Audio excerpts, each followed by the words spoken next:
When Daniel Brooks opened his front door for a blind date he'd been dreading for weeks, he expected awkward small talk and polite excuses. What he got instead were 4 words that shattered 5 years of carefully constructed silence.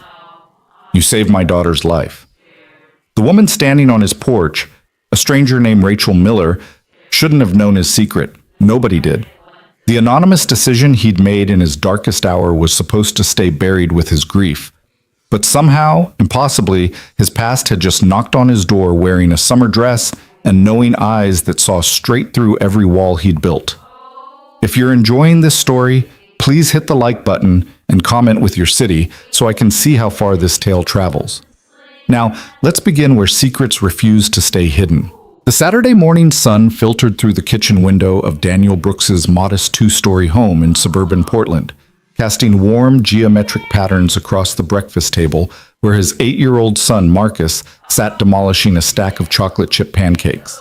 Daniel stood at the sink, rinsing dishes with the practiced efficiency of someone who'd been doing it alone for 5 years, half listening to Marcus's animated recap of last night's sleepover at his best friend Tyler's house. And then Tyler's dad let us stay up until almost midnight watching that space movie, the one with the robots, and there was this part where, "Dad, are you even listening?" Daniel turned, dish rag still in hand, and offered an apologetic smile. "Sorry, bud, the space movie with robots. You stayed up way too late, and I'm going to have words with Tyler's dad about corrupting my son's bedtime routine." Marcus grinned, syrup glistening on his chin. "You're not mad, though." "I'm never mad at you." Daniel crossed to the table and wiped his son's face with a napkin, earning an exaggerated groan of protest. "But I am wondering if you're going to have enough energy for soccer practice this afternoon." "Dad, I'm 8. I have infinite energy." Marcus bounced in his chair as if to prove the point. "Besides, Coach says I'm getting really good at corner kicks." Daniel felt that familiar tightness in his chest, the one that came whenever he watched his son growing up, becoming more confident, more independent, more like Sarah had been. His late wife's absence was a constant presence in their lives, woven into every mundane moment, every milestone. She should have been here to see Marcus score his first goal, lose his first tooth, start 3rd grade with that nervous excitement that made him talk twice as fast. "Your mom would be so proud of you," Daniel said quietly, then immediately regretted it when he saw the flicker of sadness cross Marcus's face. "I wish she could see me play," Marcus said, his voice smaller now. Daniel squeezed his son's shoulder. "She can, kiddo. Somehow, I know she can." The moment hung between them, familiar and heavy, until Marcus's natural resilience kicked in and he brightened again.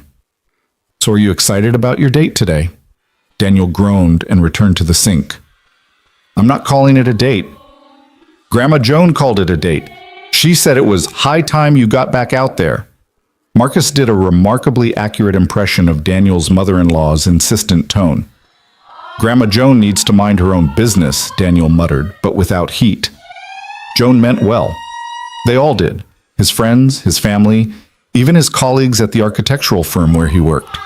5 years was apparently the socially acceptable statute of limitations on grief, the point at which well-meaning people felt entitled to start pushing you back into the world of the living. The truth was, Daniel had agreed to this coffee meeting mostly to get everyone off his back. His college roommate Dave had been pestering him for months about meeting his wife's friend, Rachel, a nurse at the same hospital where Dave's wife worked. "She's great, man. Smart, funny, been through some tough stuff herself. Just coffee, low pressure. What's the worst that could happen?" Daniel could think of several worst-case scenarios, all of them involving awkward silences and the inevitable moment when he'd have to explain that he wasn't really ready for this, that his heart still felt like a locked room where Sarah's memory lived untouched, that the idea of laughing with someone new felt like a betrayal of everything he'd lost. But he'd agreed anyway, because that's what you did when enough people told you it was time. You went through the motions, you showed up, you tried. "What time is she coming?" Marcus asked. Daniel glanced at the microwave clock. 10:17. "About an hour, which means you need to finish breakfast and get ready for practice." "Can I meet her?" "Absolutely not." "Why not?" "Because it's just coffee, not a family introduction. And because you," Daniel poked his son gently in the ribs, are a distraction. Marcus giggled and squirmed away. I'll be on my best behavior, I promise. That's what worries me. Daniel ushered him toward the stairs. Go brush your teeth and get your soccer stuff ready. Tyler's mom is picking you up at 11. As Marcus thundered up the stairs with the subtle grace of a small elephant, Daniel leaned against the kitchen counter and took a deep breath. The house felt too quiet suddenly, the way it always did when he had time to think. He'd gotten good at filling the silence, with work, with Marcus's activities, with the endless logistics of single parenthood, but moments like this still caught him off guard. His phone buzzed, a text from Dave. Good luck today, man. Just be yourself. And remember, Rachel's nervous too. Daniel typed back, that makes one of us. I'm not nervous. I'm dreading it. Dave's response came immediately. Same thing, dumbass. You got this. Daniel smiled despite himself and pocketed the phone. He looked around the kitchen, suddenly seeing it through a stranger's eyes. It was clean, but cluttered, lived in. Marcus's crayon drawings covered the refrigerator. A stack of architectural blueprints sat on the counter where Daniel had been working late last night. Sarah's favorite coffee mug still hung on its hook by the window, the one with the faded logo from the hospital where she'd done her residency. Daniel had tried putting it away once, 2 years ago, and Marcus had cried for an hour. Now it just lived there, a small shrine neither of them acknowledged but both needed. The doorbell rang at exactly 11:20. Punctual to the point of making Daniel wonder if Rachel had been sitting in her car waiting for the right moment. He'd changed clothes 3 times, finally settling on jeans and a button-down shirt that Marcus had declared dad nice, not weird nice, whatever that meant. His hair was still damp from a shower, and he realized as he walked to the door that his heart was actually pounding. Just coffee, low pressure, get through an hour, and everyone would stop nagging him. He opened the door.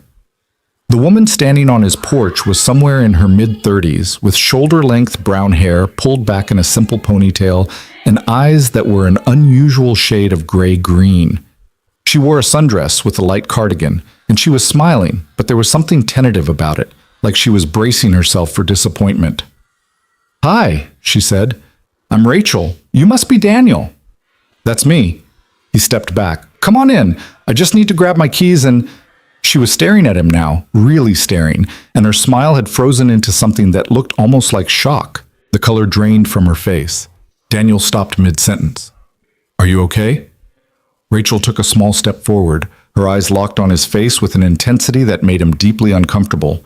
When she spoke, her voice was barely above a whisper, trembling with emotion he couldn't identify. I know you. Daniel's stomach dropped.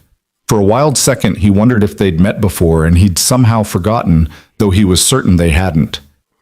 I don't think we've... You saved my child's life. The words hit him like a physical blow. The world seemed to tilt sideways. The pleasant spring afternoon, the birdsong from the neighbor's yard, Marcus's voice calling something from upstairs. It all receded into white noise. No. She couldn't know. Nobody knew. It was anonymous. It was supposed to be anonymous. I think you have me confused with someone else. His voice sounded wrong even to his own ears, too tight, too defensive. Rachel shook her head slowly, and tears were forming in her eyes now. 5 years ago. You donated blood stem cells. They told me the donor was anonymous, that I'd never know who saved Emma, but I've worked in oncology for 12 years. I know what those scars look like. She was looking at his wrist now, at the small faded marks on his right arm where the needles had gone in during the apheresis procedure. I've seen them on hundreds of donors, and your blood type, Dave's wife mentioned you were O negative. Emma needed a specific HLA match, and the odds, her voice broke. The odds were impossibly small, but someone matched, someone agreed, and my daughter lived. Daniel felt like he couldn't breathe. His hand instinctively moved to cover the scars, a futile gesture. Rachel, I'm not supposed to know, she continued quickly, wiping at her eyes. The registry protects donor anonymity for good reason, but I've thought about you every single day for 5 years. I've wondered who you were, what your life was like, if you had any idea what you'd done. I wrote you letters I could never send, and now you're Dave's friend, and you're standing here, and She pressed her hand to her mouth, overwhelmed. I'm sorry. This is completely inappropriate. I shouldn't have said anything. I should turn around and leave, and we can both pretend this never. Daniel's phone erupted with sound, the ringtone he'd assigned to Marcus's school, an obnoxious alarm that couldn't be ignored. He grabbed it reflexively, saw Lincoln Elementary on the screen, and his entire body went cold with the particular dread every parent knows. "This is Daniel Brooks." "Mr. Brooks, this is Susan Chen from the nurse's office. Marcus is fine, but there's been an incident on the playground. He fell from the monkey bars and hit his head. He's conscious and talking, but we need you to come pick him up immediately. We're recommending he be seen by a doctor as a precaution." The world snapped back into sharp focus. Marcus, injured. Nothing else mattered. "I'm on my way. 10 minutes." He was already grabbing his keys from the hook by the door, his mind racing through protocols, concussion symptoms, emergency room wait times, whether he should call ahead. Rachel was already moving. "I'll drive. You're in no state to drive safely. Where's the school?" "You don't have to." "I'm a pediatric nurse," she said firmly, already heading for the silver Honda in the driveway. "And your hands are shaking. Give me the address, now." Daniel looked down and realized she was right. His hands were trembling. He climbed into the passenger seat, gave her the address, and she pulled out with smooth efficiency, already asking questions in a calm, clinical voice that cut through his panic. "How old is Marcus?" 8, 9 in July. "Any history of seizures or head injuries?" "No, nothing. He's healthy. He's always been healthy." "What did they say about his symptoms? Is he confused, nauseous?" "They said he's conscious and talking. That's all they said." Daniel pressed his palm against his forehead. "I should have been there. He was at Tyler's last night, and I should have skipped soccer practice today. Should have—" "Daniel." Rachel's voice was gentle but firm. "Kids fall. It happens. You didn't do anything wrong." They drove in silence for a moment. Daniel watched the familiar streets blur past, his mind still reeling from the impossible convergence of events. 20 minutes ago, he'd been worried about making small talk over coffee. Now his son was hurt, and the woman driving him to the school was claiming he'd saved her daughter's life, and everything felt like it was happening to someone else. "How did you know?" he asked quietly. "Really? The scars could be from anything." Rachel kept her eyes on the road. "I didn't know for sure until you reacted the way you did. But I've had a feeling since Dave first mentioned your name. Daniel Brooks, architect, widower, 1 son, O-negative blood type. Dave's wife told me you'd lost your wife 5 years ago, and I did the math. Emma got sick 5 years ago. You donated right around the time—" She paused. "Around the time your wife died." Daniel's throat tightened. He hadn't talked about that time, truly talked about it, with anyone. Not his therapist, not his family, not even Dave, who'd sat with him through the worst of it. Sarah had been sick for 6 months. Pancreatic cancer, diagnosed too late, moving too fast. The oncologist had given her a year. She'd made it 8 months. Near the end, when the hospice nurse had suggested they start saying their goodbyes, Daniel had felt like he was drowning. The house was full of people, family, friends, colleagues, all offering condolences and casseroles and utterly useless platitudes about how Sarah was in a better place now. He needed to do something, anything, that felt like life instead of death. The bone marrow registry had sent him an email 2 days before Sarah died. He'd signed up years earlier during a donor drive at work and forgotten about it. The email said he was a potential match for someone who needed stem cells. Would he be willing to donate? He'd said yes without hesitation. Had driven to the clinic the day after Sarah's funeral while his mother-in-law watched Marcus.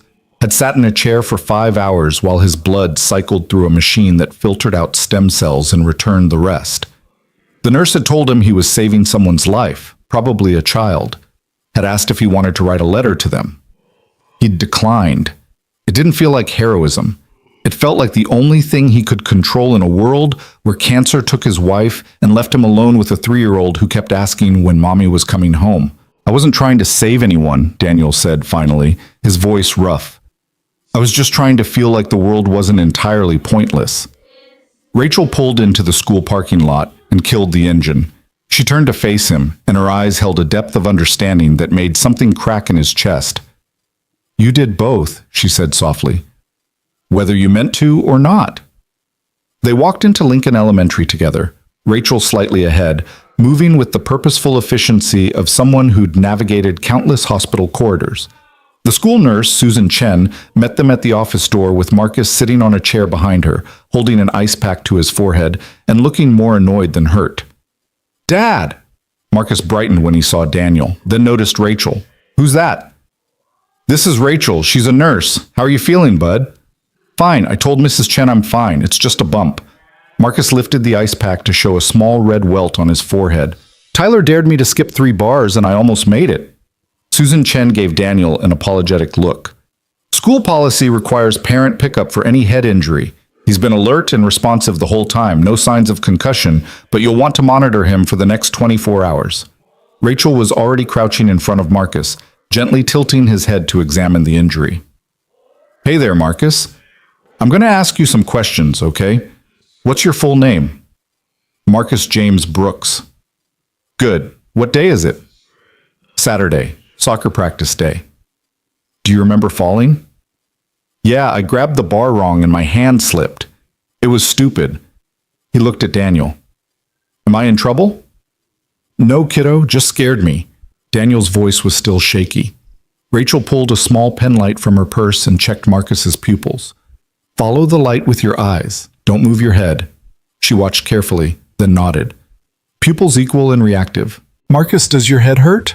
"A little, like a medium hurt, not a bad hurt." "Do you feel dizzy or sick to your stomach?" "No." "Did you black out at all, even for a second?" "No, I was awake the whole time. It was actually kind of cool. Everyone came running over." Marcus grinned, then winced and touched his forehead. "Ow." Rachel stood and turned to Daniel and Susan. "He's fine. Normal bump, no signs of concussion. Keep the ice on it for another 15 minutes and watch for unusual drowsiness, vomiting, or confusion over the next day. If anything concerns you, take him to urgent care, but honestly, he'll probably have a colorful bruise and a great story for his friends." Daniel felt the tension drain from his shoulders. "Thank you. It's what I do." Rachel smiled at Marcus. "You got lucky, kiddo. Next time maybe don't skip 3 bars?" "That's what Mrs. Chen said." "Mrs. Chen is smart." They signed the necessary paperwork and walked back to Rachel's car, Marcus chattering about the fall and soccer practice and whether he'd be allowed to play with a battle wound. Daniel caught Rachel's eye over his son's head, and she was smiling with the particular warmth of someone who understood exactly how terrifying parental panic could be. "Still want to get coffee?" Daniel asked when they reached the car. "Or has this been enough excitement for one day?" Rachel checked her watch. "I have to be at the hospital for a shift at 4, so we'd be cutting it close," but she hesitated, then seemed to make a decision. "How about I follow you home? I'd like to sit with Marcus for a bit, make sure that bump doesn't develop into anything concerning. And maybe we can talk. Really talk. If you want to." Daniel looked at his son, then back at Rachel, at the woman who'd appeared on his doorstep, knowing his deepest secret, who'd driven him to his son's school without hesitation, who was looking at him now with something that might have been hope or might have been fear. He couldn't quite tell. "Yeah," he said, "I think I'd like that." The drive back to the house felt different than the frantic journey to the school. Marcus sat in the back seat of Daniel's car. Rachel had insisted on following rather than having Daniel leave his vehicle at the school, narrating the fall in increasingly dramatic detail. Daniel listened with half his attention, the other half still processing the impossible reality of what had happened. Rachel Miller, the nurse whose daughter he'd saved, here, now, in his life. Back at the house, Daniel settled Marcus on the couch with a fresh ice pack and turned on a movie, ignoring his son's protests that he was fine and didn't need to rest. Rachel stood in the kitchen doorway, seeming suddenly uncertain now that the crisis had passed. "Coffee?" Daniel offered. "For real this time?" "That would be nice." He moved through the familiar ritual of making coffee, hyper-aware of her presence in his space.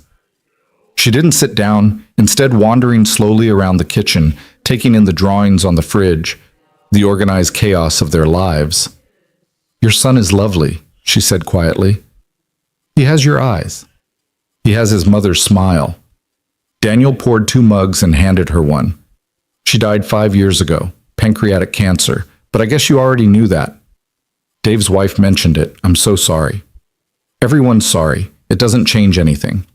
The words came out harsher than he intended. He softened his tone. I'm sorry. I don't talk about it much. You don't have to talk about it at all. Rachel cradled the mug in both hands. This is already so far beyond what I should have said or done. I ambushed you. I violated your privacy. You recognized a scar and put pieces together. That's not a violation. It feels like one. She met his eyes. The registry protects donor anonymity because people need to know their choice won't come back to complicate their lives. You made an incredibly generous decision during the worst time of your life, and you deserve to have that be anonymous. Instead, I showed up and you saved my son today. Daniel set down his mug. You kept me calm when I was panicking. You knew exactly what to do. So maybe we're even. Rachel's laugh was shaky. That's not how this works. Then how does it work? She was quiet for a long moment, staring into her coffee. When she spoke, her voice was soft but steady. 5 years ago, my daughter Emma was 4 years old. She started getting tired all the time, bruising easily.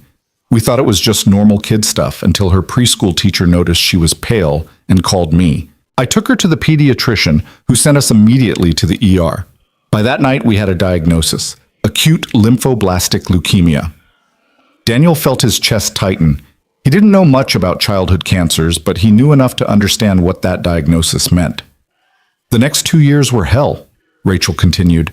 Chemotherapy, radiation, endless hospital stays. Emma lost her hair 3 times. She missed her 5th birthday party because her counts were too low and she was in isolation.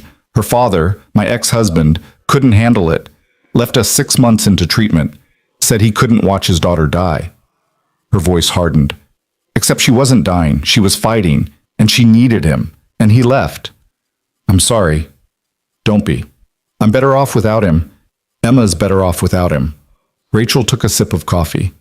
But the cancer came back. After a year of remission, it came back, and this time the doctor said her only chance was a stem cell transplant. They tested her brother, my older son Jake, but he wasn't a match. Neither was I. They searched the registry and found you. A perfect match. 10 out of 10 markers. The doctor said it was like finding a needle in a cosmic haystack. I didn't do anything special, Daniel said quietly. I signed up at a work event years before. They called. I said yes. That's all. That's not all. Rachel's eyes were bright with unshed tears. You said yes when you were grieving. You said yes when you had every reason to say no. You showed up and sat in that chair and gave part of yourself to save a child you'd never met. Do you have any idea how rare that is? How many people sign up and then back out when they actually get called? Daniel didn't know what to say. He'd never thought about it that way.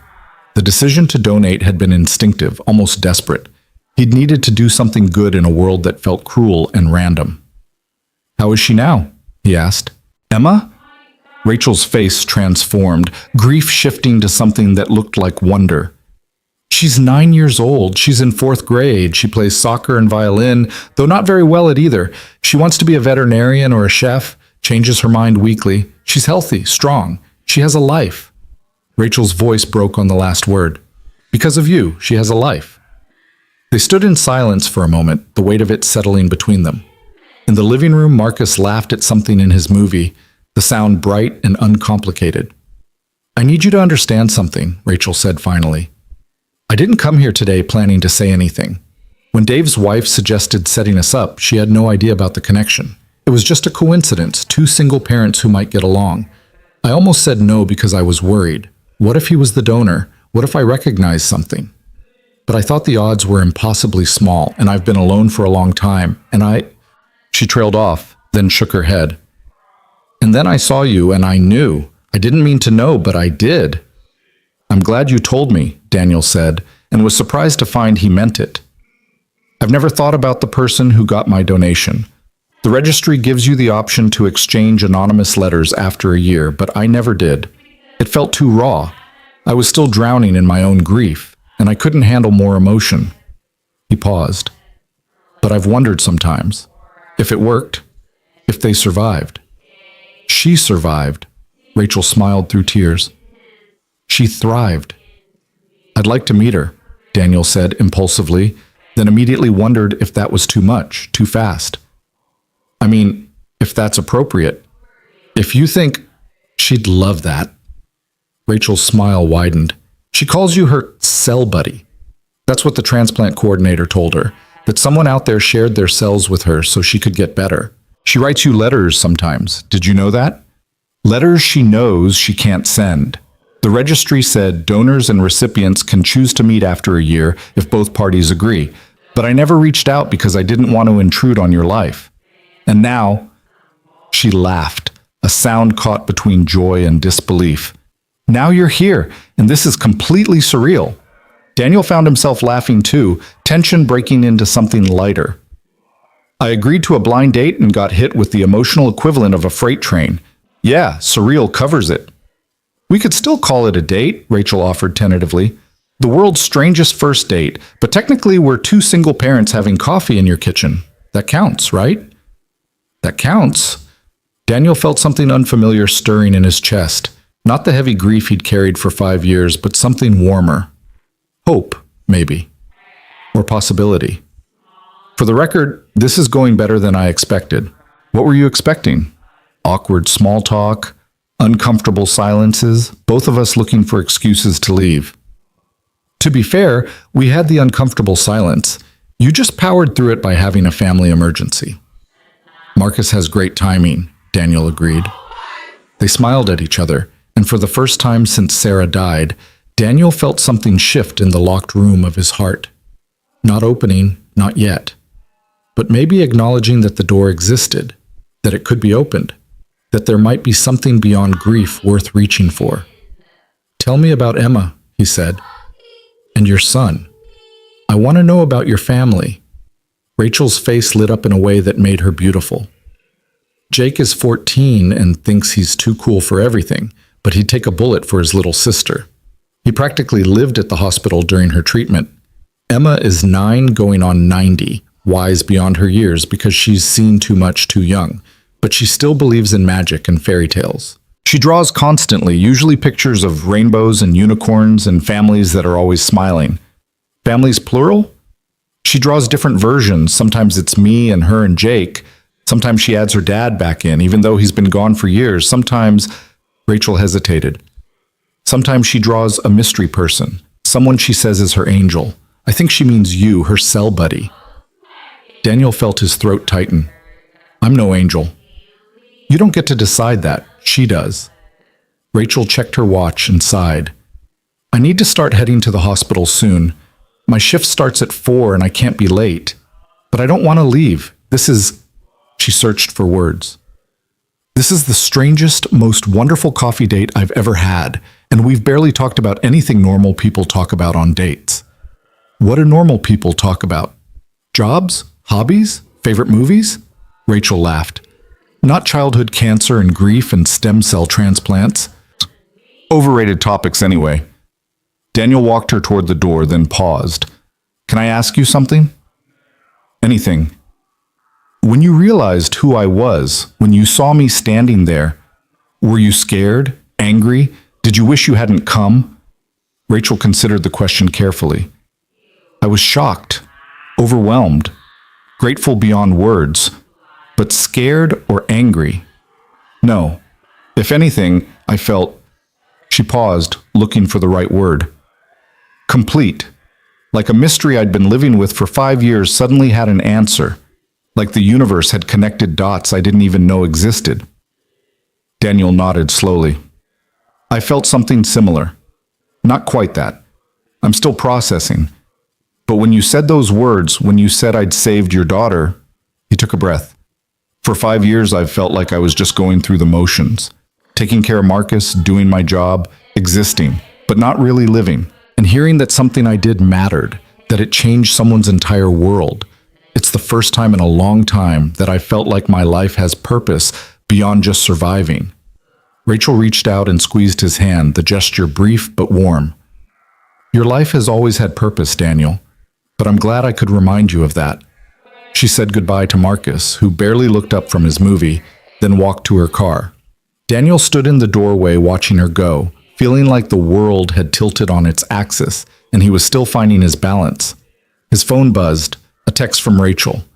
"Thank you for the strangest, best coffee date of my life. I'd like to do it again sometime. Maybe somewhere that serves actual coffee next time?" He typed back, "I'd like that." And Rachel, "Thank you for telling me. About Emma. About everything." Her response came immediately. "Thank you for being someone worth finding."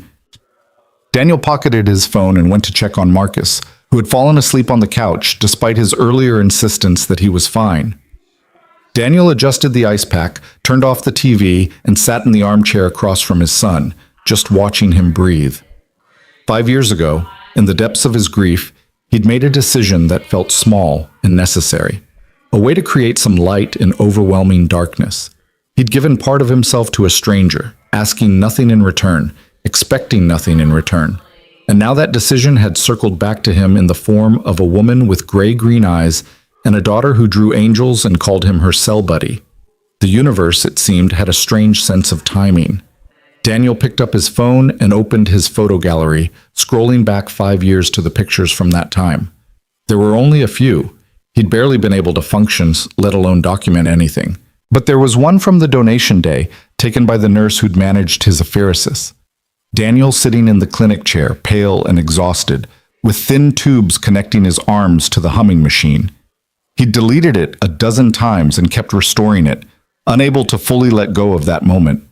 He'd been 29 years old, newly widowed, terrified, and lost. He'd sat in that chair feeling like he was falling through space with nothing to hold on to. Now he was 34. Still widowed, still terrified sometimes, but not quite as lost. And the decision he'd made in that clinic, the one that felt desperate and small, had saved a 4-year-old girl and given her mother hope and brought them both into his life at exactly the moment when he'd finally, reluctantly, agreed to try living again. Maybe the universe didn't have a strange sense of timing after all. Maybe it had perfect timing, and Daniel just hadn't been able to see it until now. His phone buzzed again. Another text from Rachel. "I forgot to ask. Does Marcus play soccer on a team? Jake plays too. Maybe they could meet. Slowly if you want. No pressure. Just a thought." Daniel smiled and typed back, "Let's talk about it. One step at a time, but yes, I'd like that." He looked at his sleeping son, at the small bruise forming on his forehead, at the peaceful expression on his face. Marcus looked so much like Sarah in sleep, the same delicate features, the same slight smile even in dreams. "Your mom would have liked Rachel," Daniel whispered to his son. "She would have liked this whole crazy story." And for the first time in 5 years, Daniel felt like Sarah's memory wasn't a weight he carried, but a presence that walked beside him, approving, encouraging, whispering that it was okay to open that locked door just a crack, that there was room for grief and hope to coexist, that one quiet act of kindness could echo forward in ways he'd never imagined. Outside, the afternoon sun moved across the sky, and Daniel sat with his sleeping son, his phone warm in his hand, thinking about gray-green eyes and second chances, and the strange, beautiful way the world sometimes rewarded decisions made in darkness with light that came when you least expected it. He didn't know what would happen next, didn't know if this connection with Rachel would grow into something real or fade into awkward politeness, didn't know if he was ready for any of it. But for the first time in a very long time, Daniel Brooks wanted to find out. The bruise on Marcus's forehead bloomed into a spectacular purple-yellow over the next 24 hours, which he wore with the pride of a warrior displaying his battle scars. Daniel monitored him carefully, watching for signs of confusion or nausea that never came. By Sunday evening, Marcus was begging to go back to school Monday just so he could show everyone his epic injury. "It's not that epic," Daniel said, examining the bruise under the bathroom light. "I've seen worse. Tyler said it looks like a galaxy. Can I take a picture for show and tell?" "Absolutely not." Marcus groaned the way only an 8-year-old denied social glory could groan. Daniel smiled and ruffled his son's hair, then sent him to brush his teeth. Alone in the hallway, Daniel pulled out his phone and stared at the text conversation with Rachel. They'd exchanged a few messages over the weekend.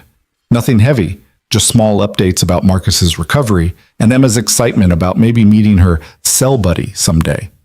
The The conversation felt easy, natural, which somehow made it more terrifying. Monday morning arrived with the chaos of school preparation.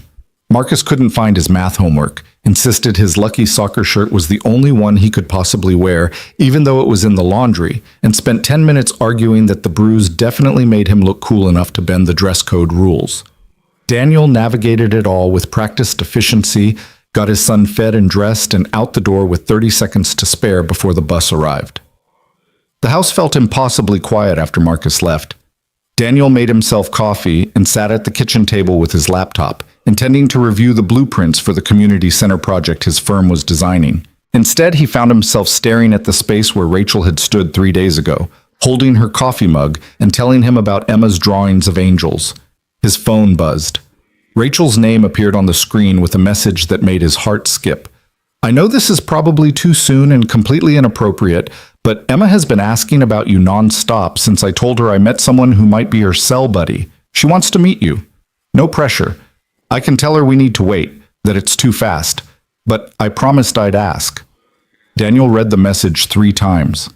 Too fast. Definitely too fast. He'd agreed to coffee, not to meeting the child whose life he'd saved. That felt like crossing a line into something he wasn't ready for, something that would make all of this impossibly real and complicated. He typed, "Can I think about it?" Rachel's response came immediately. "Of course, take all the time you need. I'm sorry for pushing." "You're not pushing, I just need to process." "I understand, really." Daniel set down his phone and stared at his cold coffee. What was he afraid of exactly? Meeting a 9-year-old girl who'd survived cancer? Seeing the tangible proof that his decision 5 years ago had meant something? Or was he afraid that meeting Emma would break something open inside him that he'd been working very hard to keep sealed? His phone rang, Dave's number. "Tell me you didn't completely screw up the date," Dave said by way of greeting. Daniel laughed despite himself. "Hello to you too. I'm serious, man. Laura's been on me all weekend wanting to know how it went. She really likes Rachel, thinks you two would be great together. So, did you at least get through coffee without talking about architecture for 3 hours?" We didn't actually make it to coffee. Marcus fell at school and Rachel drove me to pick him up. "Oh, damn, is he okay?" "He's fine."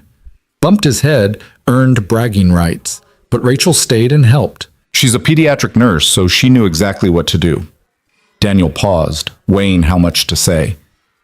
"Dave, did Laura tell Rachel anything specific about me? About my medical history?" "Just the basics. Widower, 1 kid, architect." "Why?" "Rachel knew things. About a medical donation I made 5 years ago. She figured out I was the stem cell donor who saved her daughter's life." The silence on the other end stretched so long Daniel thought the call had dropped. "Dave? Are you messing with me right now? Because that's not funny." "I'm completely serious. Rachel's daughter Emma had leukemia 5 years ago. She needed a stem cell transplant. I was the anonymous donor. Rachel recognized me." "Holy..." Dave exhaled sharply. "That's impossible. The odds of that are like winning the lottery while getting struck by lightning. Apparently cosmic haystack statistics apply." "And you're sure? Like 100% sure?" "Rachel's a nurse who's worked in oncology for years. She recognized the donation scars on my wrist. She knew my blood type. The timeline matches perfectly." Daniel rubbed his face. "It's real, Dave. Impossibly real." "That's..." Dave seemed to be struggling for words. "That's the most insane thing I've ever heard. And I once watched a guy juggle chainsaws while riding a unicycle, so that's saying something." "She wants me to meet Emma, the daughter. Says she's been asking about me since Rachel told her." "Are you going to?" "I don't know." Daniel stood and paced the kitchen. "Part of me wants to. Part of me is terrified. What if meeting her makes everything too complicated? What if I can't handle it?" "Daniel, listen to me." Dave's voice turned serious. "You've spent 5 years being the world's most dedicated single dad, throwing yourself into work and Marcus's life and basically existing on autopilot. Now you've got a chance at something real with someone who already knows the worst thing that ever happened to you, who gets it, who's been through her own version of hell. And yeah, it's complicated. Yeah, it's scary. But when has anything worth having ever been simple?" Since when did you become a philosopher? Since my idiot best friend finally got a second chance and is about to talk himself out of it. Dave's tone softened. I'm not saying marry the woman tomorrow. I'm saying meet the kid. See what happens. Let yourself feel something other than grief and responsibility for 5 minutes. Daniel knew Dave was right, which made it more annoying. I hate when you make sense. I know, it's my best quality. Dave paused. For what it's worth, Laura says Rachel's been alone for 4 years. Her ex abandoned her right when Emma got sick. She's raised 2 kids basically single-handedly while working full-time and managing a childhood cancer crisis. She's tough as hell, Daniel. And if she's willing to put herself out there after all that, maybe you should be too. They talked for a few more minutes before Dave had to go.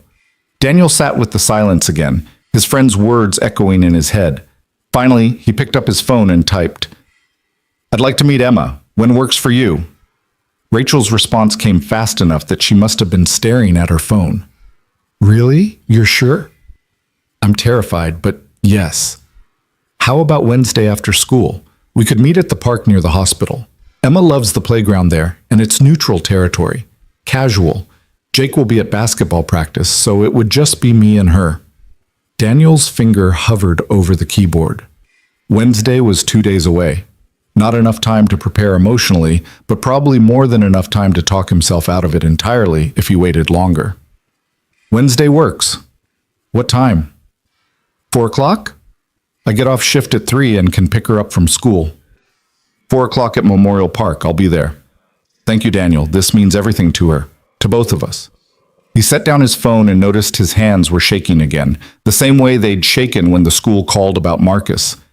Fear and anticipation twisted together in his chest. He was going to meet the girl he'd saved, the child who existed because of a decision he'd made in his darkest moment. The thought was almost too big to hold. Tuesday passed in a blur of work and routine. Daniel threw himself into the community center project, refining the design until his colleague Anna had to physically remove the stylus from his hand and tell him to go home.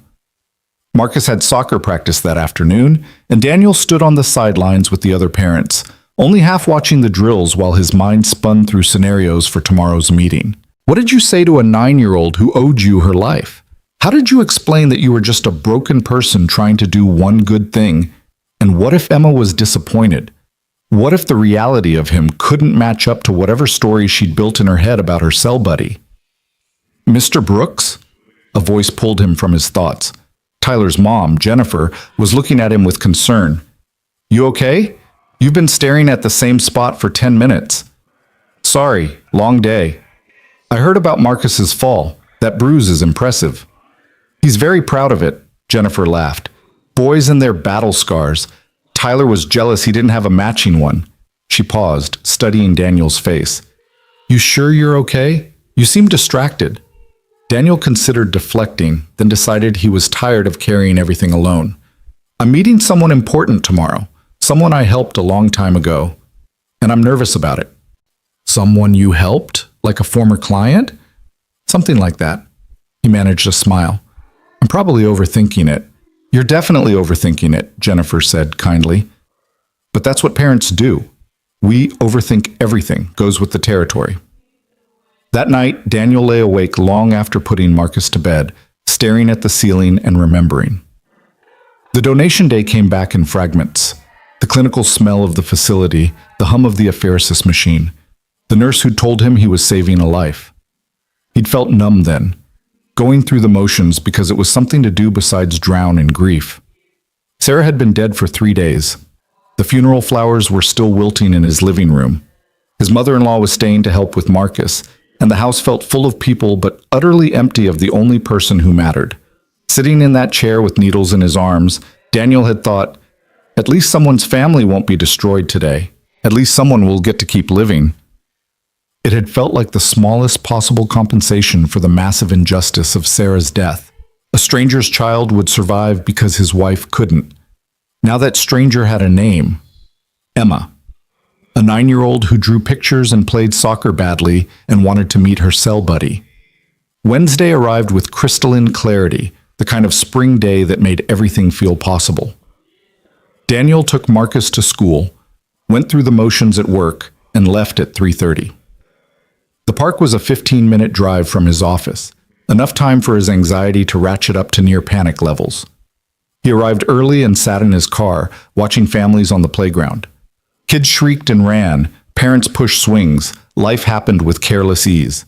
Daniel spotted Rachel's Honda pulling into the lot at exactly 4 o'clock. His heart hammered as she parked 3 spaces away. Rachel got out first, then opened the back door. A small figure emerged, a girl with a purple backpack and long dark hair pulled into a ponytail. She wore jeans and a t-shirt with a cartoon unicorn on it. She looked healthy, strong, alive. Emma spotted Daniel getting out of his car and froze. Rachel said something to her daughter, then gently guided her forward. Daniel forced his legs to move, to close the distance between them. "Hi," Rachel said softly when they met in the middle. "Daniel, this is Emma. Emma, this is Mr. Brooks." Emma stared up at him with wide brown eyes. She was small for 9, Daniel thought, probably a lingering effect of the cancer and treatment. But there was nothing fragile about the way she looked at him. Her gaze was direct, searching, impossibly wise for someone so young. "Hi, Emma," Daniel managed. His voice sounded too loud. "You're really him?" Emma's voice was quiet but clear. "You're my cell buddy?" "I am." Emma's eyes filled with tears. Without warning, she launched herself forward and wrapped her arms around Daniel's waist, pressing her face against his chest. Daniel stood frozen for a heartbeat, then slowly brought his arms around her small frame. She was crying, and he was crying, and Rachel was crying, and the whole world seemed to narrow down to this moment, this impossible, beautiful moment. "Thank you," Emma whispered against his shirt. "Thank you for saving me. Thank you for giving me my life back." Daniel couldn't speak. His throat had closed completely. He just held this child, this living, breathing proof that his grief had transformed into something precious, and let himself feel the weight of it. 5 years of wondering, of not knowing, of carrying that decision like a secret. And here she was. Here was the answer. When Emma finally pulled back, she was smiling through tears.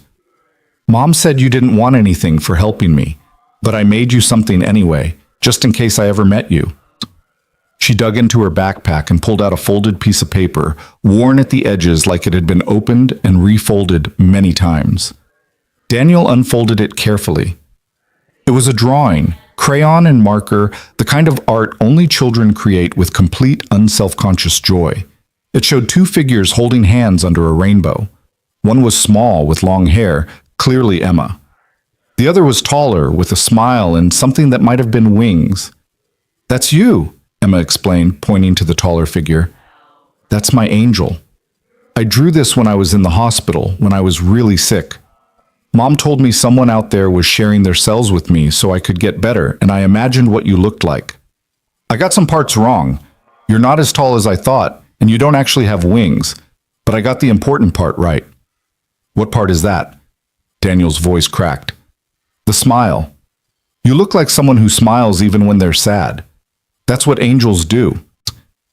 Rachel made a small sound, pressing her hand to her mouth. Daniel carefully refolded the drawing and put it in his jacket pocket, right over his heart. "Can I tell you something, Emma?" He crouched down so he was at her eye level. "When I helped you, I was very sad. Someone I loved very much had just died, and I felt like the whole world was dark. But helping you, knowing that maybe someone wouldn't have to feel as sad as I did, that made the darkness a little lighter. So you helped me too. We helped each other." Emma considered this with the seriousness of someone much older. "Mom says sometimes people need each other and don't even know it until later. Your mom is very smart." "She cries when she talks about you," Emma said matter-of-factly. "Happy crying, not sad crying. She says you're a miracle." "I think you're the miracle," Daniel said. "You fought so hard to be here. That's the real miracle." Emma grinned, and Daniel saw the resemblance to Rachel, the same gray-green eyes, the same quiet strength. "Want to see me on the monkey bars? I'm really good. I can go all the way across without falling." "I'd love to see that." They walked to the playground together, Emma chattering about school and her violin lessons, and her brother Jake, who was mostly annoying but sometimes cool. Rachel fell into step beside Daniel, their shoulders almost touching. "You okay?" she asked quietly. "I don't know," Daniel admitted. "This is the most emotionally overwhelming thing I've experienced in 5 years. But also," he watched Emma scramble up the ladder to the monkey bars. "Also, it feels right. Does that make sense?" Perfect sense. Rachel's hand brushed against his, deliberate this time. "Thank you for being brave enough to come. Thank you for finding me." They watched Emma swing across the bars with confident ease, her laughter bright and clear. Other kids joined her, and soon she was organizing an elaborate game that seemed to involve a lot of running and shouting. She was so alive, so present, so utterly ordinary in the way healthy children were ordinary. It was everything Daniel hadn't let himself imagine when he sat in that donation chair. "She almost died," Rachel said softly. "Twice. Once before the transplant when the leukemia came back, and once after when her body tried to reject the new cells. I sat by her bed for 3 days straight during the rejection episode, holding her hand, begging her to fight, and she did. She fought so hard." Rachel's voice shook. "I tell myself I'm the one who got her through it, but the truth is you gave us the fighting chance. Without that transplant, without your cells, she wouldn't be here. I wouldn't be here. Not really. I would have lost her, and I don't think I would have survived that." Daniel took Rachel's hand and squeezed it. She squeezed back and they stood there holding hands like teenagers while Emma played, two people connected by impossible circumstances, and the child who was the bridge between them. "I have a son," Daniel said after a moment. "Marcus. He's 8. He's the reason I survived losing Sarah. Having to be there for him kept me from falling apart completely. I think you'd like him. He's funny and stubborn and way too smart for his own good. Emma would love to meet him, if you're comfortable with that." "I'd like that." Daniel turned to look at Rachel. "This is crazy, right? This whole situation is completely insane." "Completely," Rachel agreed. "But sometimes the best things are." Emma ran over, breathless and glowing. "Did you see? I made it across twice." "You were amazing," Daniel said. "Want to try? The monkey bars are really fun." "I'm a little old for monkey bars." "You're not that old," Emma said with the brutal honesty of children. "Come on." Daniel let himself be dragged to the playground equipment, let himself try to navigate monkey bars with significantly less grace than a 9-year-old, let himself laugh when he missed a bar and had to drop down. Emma found this hilarious. Rachel filmed it on her phone, grinning. For an hour, they just played. Emma showed Daniel every corner of the playground, introduced him to her favorite swing, insisted they all three go down the slide together in a chain. It was ordinary and extraordinary at the same time. The kind of afternoon that should have been unremarkable except for the weight of everything unspoken beneath it. As the sun started to sink lower, Rachel checked her watch. "We should get going, Em. Jake's practice ends at 5:30 and we need to pick him up." Emma's face fell. "Already? But we just got here. We've been here an hour and 15 minutes. That's not just. Can Mr. Brooks come to dinner?" Emma looked up at Daniel with hopeful eyes. "Please? I want him to meet Jake, and I want to show him my rock collection." Daniel glanced at Rachel, who gave him a small smile and a shrug that said, "Your call."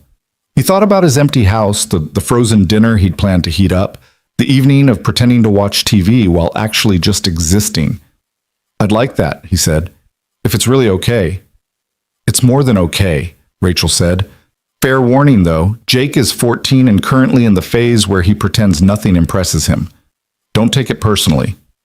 They caravanned to Rachel's house, a modest ranch-style home in a neighborhood that reminded Daniel of his own. Middle-class, family-oriented, trees lining the streets. Emma bounded out of Rachel's car the second it stopped and waited impatiently for Daniel to park.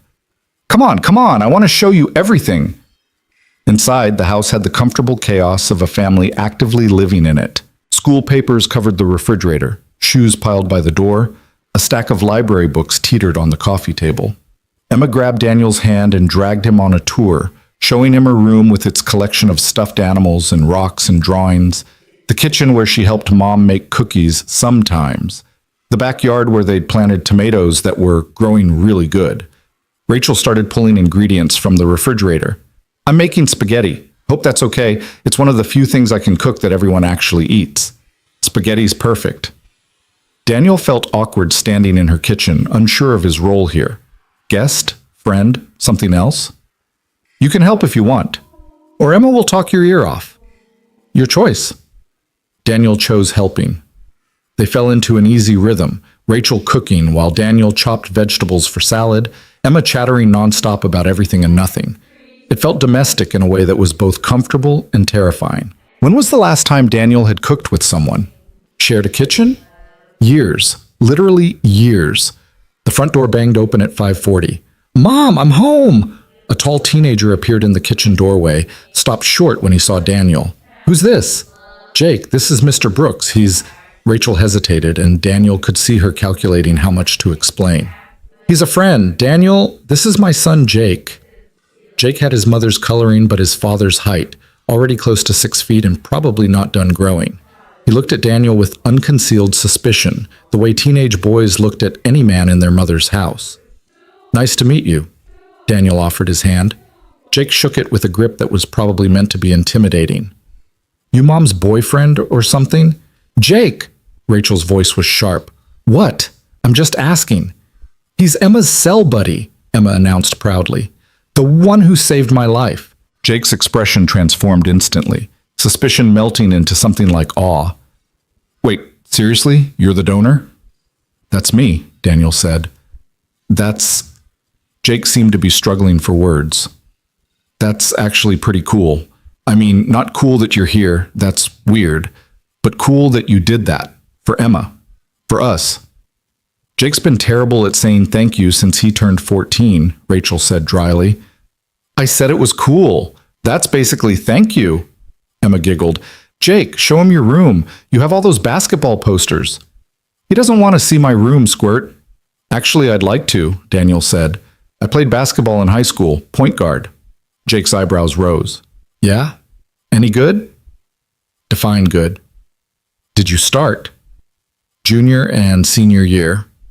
That seemed to earn Daniel some credibility. Jake jerked his head toward the hallway. Come on, I'll show you my setup. Jake's room was exactly what Daniel expected from a 14-year-old athlete. Posters of NBA players, a basketball hoop on the back of the door, clothes that hadn't quite made it to the hamper. But what caught Daniel's attention was a framed photo on the desk. Jake, maybe 10 years old, standing next to a hospital bed where a small bald child sat smiling weakly. Emma during treatment. Jake noticed Daniel looking. That was taken right after Emma's transplant. Mom made me go visit even though I was scared to see her like that. All bald and sick looking. But she was still Emma, still making jokes and asking about my basketball games. His voice got quieter. I almost lost her. Almost lost my little sister. And there was nothing I could do except sit there and hope. He looked at Daniel directly. But you did something. You gave her a chance. So yeah, it's cool that you're here, even if you are kind of old. Daniel laughed. I'm 34. Like I said, old. But Jake was grinning. They talked basketball for a few minutes, Jake showing off his trophies and describing his team's playoff chances. When they returned to the kitchen, Emma had set the table with exaggerated care, and Rachel was draining pasta. Dinner was chaotic in the best way. Emma talked nonstop, Jake interjected with brotherly teasing, Rachel mediated disputes and passed garlic bread. Daniel found himself laughing more than he had in months, drawn into the comfortable chaos of their family dynamic. It felt foreign and familiar at the same time, like remembering a language you used to speak fluently. After dinner, Emma insisted on showing Daniel her rock collection, which turned into showing him her art portfolio, which turned into Jake demonstrating a complicated basketball dribbling technique in the driveway. By the time Daniel looked at his watch, it was nearly 8:30. I should go, he said reluctantly. Marcus gets home from his after-school program at 6:30, and I promised I'd call to say goodnight. Can you come back? Emma asked immediately. Please? We could have game night. Mom makes really good popcorn. Daniel looked at Rachel, who was watching him with soft eyes. You're welcome anytime, she said. If you want to, no pressure. I'd like that, Daniel said, and meant it. He said goodbye to the kids, then Rachel walked him to his car. The street was quiet now, evening settling in with the particular stillness of suburban neighborhoods after dark. "Thank you for tonight," Rachel said. "Emma hasn't stopped smiling since the park, and Jake doesn't warm up to people easily. The fact that he showed you his room is basically the teenage equivalent of a marriage proposal." Daniel laughed. "They're great kids. You've done an amazing job with them." "We've done an amazing job surviving," Rachel corrected. "There's a difference." She hesitated, then stepped closer. "I know this is all happening fast. Meeting Emma, coming to dinner, getting thrown into our chaotic family life. If it's too much, you can say so. I won't be offended." "It's not too much," Daniel said. "It's different, overwhelming sometimes, but not too much." "Good, because Emma's already planning our next gathering, something about teaching you to play her favorite board game." "What game?" "I have no idea. She invents new ones constantly." Rachel smiled. "Fair warning, she always wins, even when she's making up the rules as she goes." "I'll consider myself warned." They stood in the quiet for another moment, close enough that Daniel could smell her perfume, something light and floral. Close enough that if he leaned forward just slightly, he could kiss her. The thought caught him off guard, made his heart race. Too soon, way too soon. But Rachel was looking at him like she'd had the same thought, and maybe timing didn't matter as much as he thought it did. "I should go," he said again, but didn't move. "You should," Rachel agreed, also not moving. Daniel took a breath, stepped back. "Good night, Rachel." "Good night, Daniel." He drove home through familiar streets that somehow looked different now, like the world had shifted while he wasn't paying attention. His phone was full of texts from Marcus, updates about his day, a picture of his new best friend's hamster, 3 messages asking when Dad would be home. Daniel called him from the car. "Where were you?" Marcus demanded. "Mrs. Chen said you texted you'd be late, but you didn't say why." "I was having dinner with some new friends." "What friends? Do I know them?" "Not yet, but I think you'd like them. There's a boy your age, well, he's 9, and his brother plays basketball." "Cool, can I meet them?" "Maybe," Daniel said carefully. "We'll see." He got home to find the house exactly as he'd left it, quiet, orderly, empty. But instead of the usual weight of loneliness, Daniel felt something different. Possibility. Hope. The sense that maybe, just maybe, there was space in his life for more than just surviving.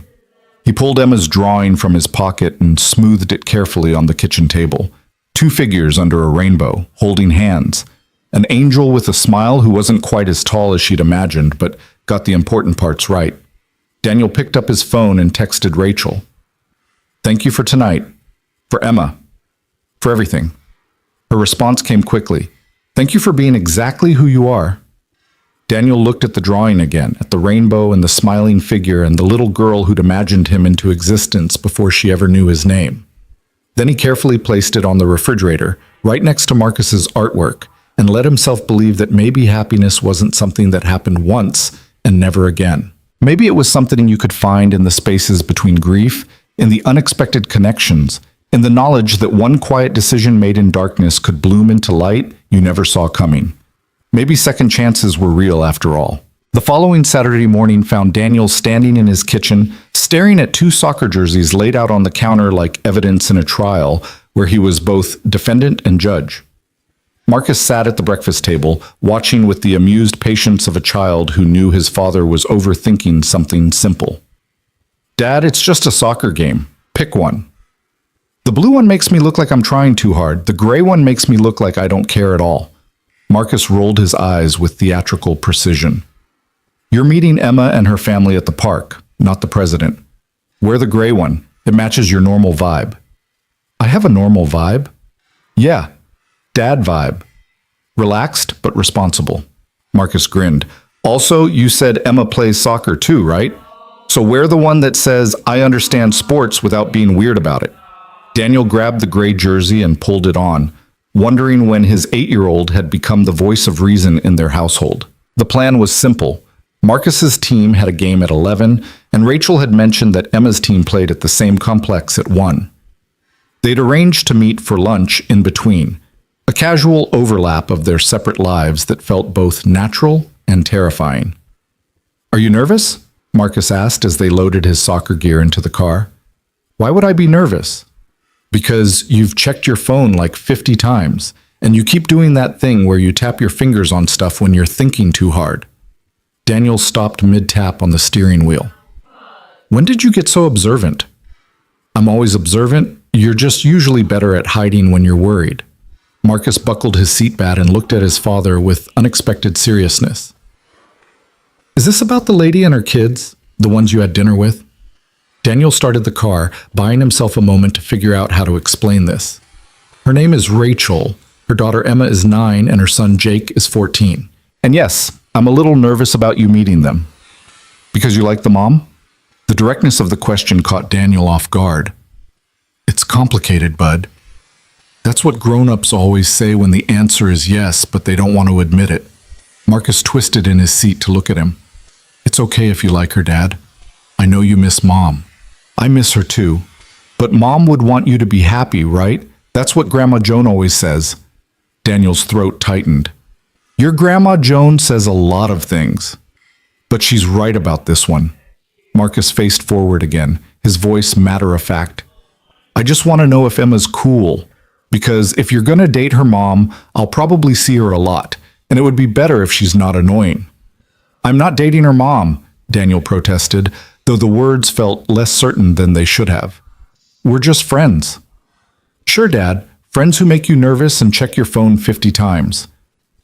They drove the rest of the way in companionable silence, Marcus humming along to the radio while Daniel's mind spun through possible scenarios. What if Marcus and Emma didn't get along? What if the easy connection he'd felt with Rachel's family didn't translate to mixing their kids? What if this whole thing was moving too fast and he was about to crash it into reality? The soccer complex was already buzzing with activity when they arrived. Multiple fields, dozens of teams, parents setting up canopies and unpacking coolers. Marcus's team was warming up on field 3. Daniel walked him over, exchanged greetings with the other parents, and tried to focus on the game about to start rather than the fact that Rachel and her kids would be arriving in less than 2 hours. Marcus played well, scoring 1 goal and assisting on another. Daniel cheered from the sidelines with genuine enthusiasm, watching his son weave through defenders with a confidence that seemed to grow every week. Sarah should have been there to see it. The thought came automatically, familiar as breathing, but this time it was accompanied by something new. The thought that Rachel would understand exactly how that felt. The bittersweet ache of celebrating milestones while missing the person who should have been there to share them. The game ended with Marcus's team winning 3-1. Marcus ran over, sweaty and grinning, and Daniel handed him a water bottle and a towel. You were amazing out there. Did you see that second goal? Tyler passed it to me and I just knew exactly where to kick it. It was like the ball and my foot were magnets. Marcus gulped water. What time are we meeting Emma and her family? Noon. We've got about 40 minutes. Cool. Can we get burgers? I'm starving. They walked toward the concession area, Marcus chattering about the game. Daniel was so focused on his son that he almost didn't notice Rachel standing by the condiment station, holding a tray with 2 hot dogs and watching them approach with a smile that made his heart stumble. Hey, she said. You're early. Emma's game doesn't start until 1. Marcus's team just finished. This is him, by the way. Marcus, this is Rachel.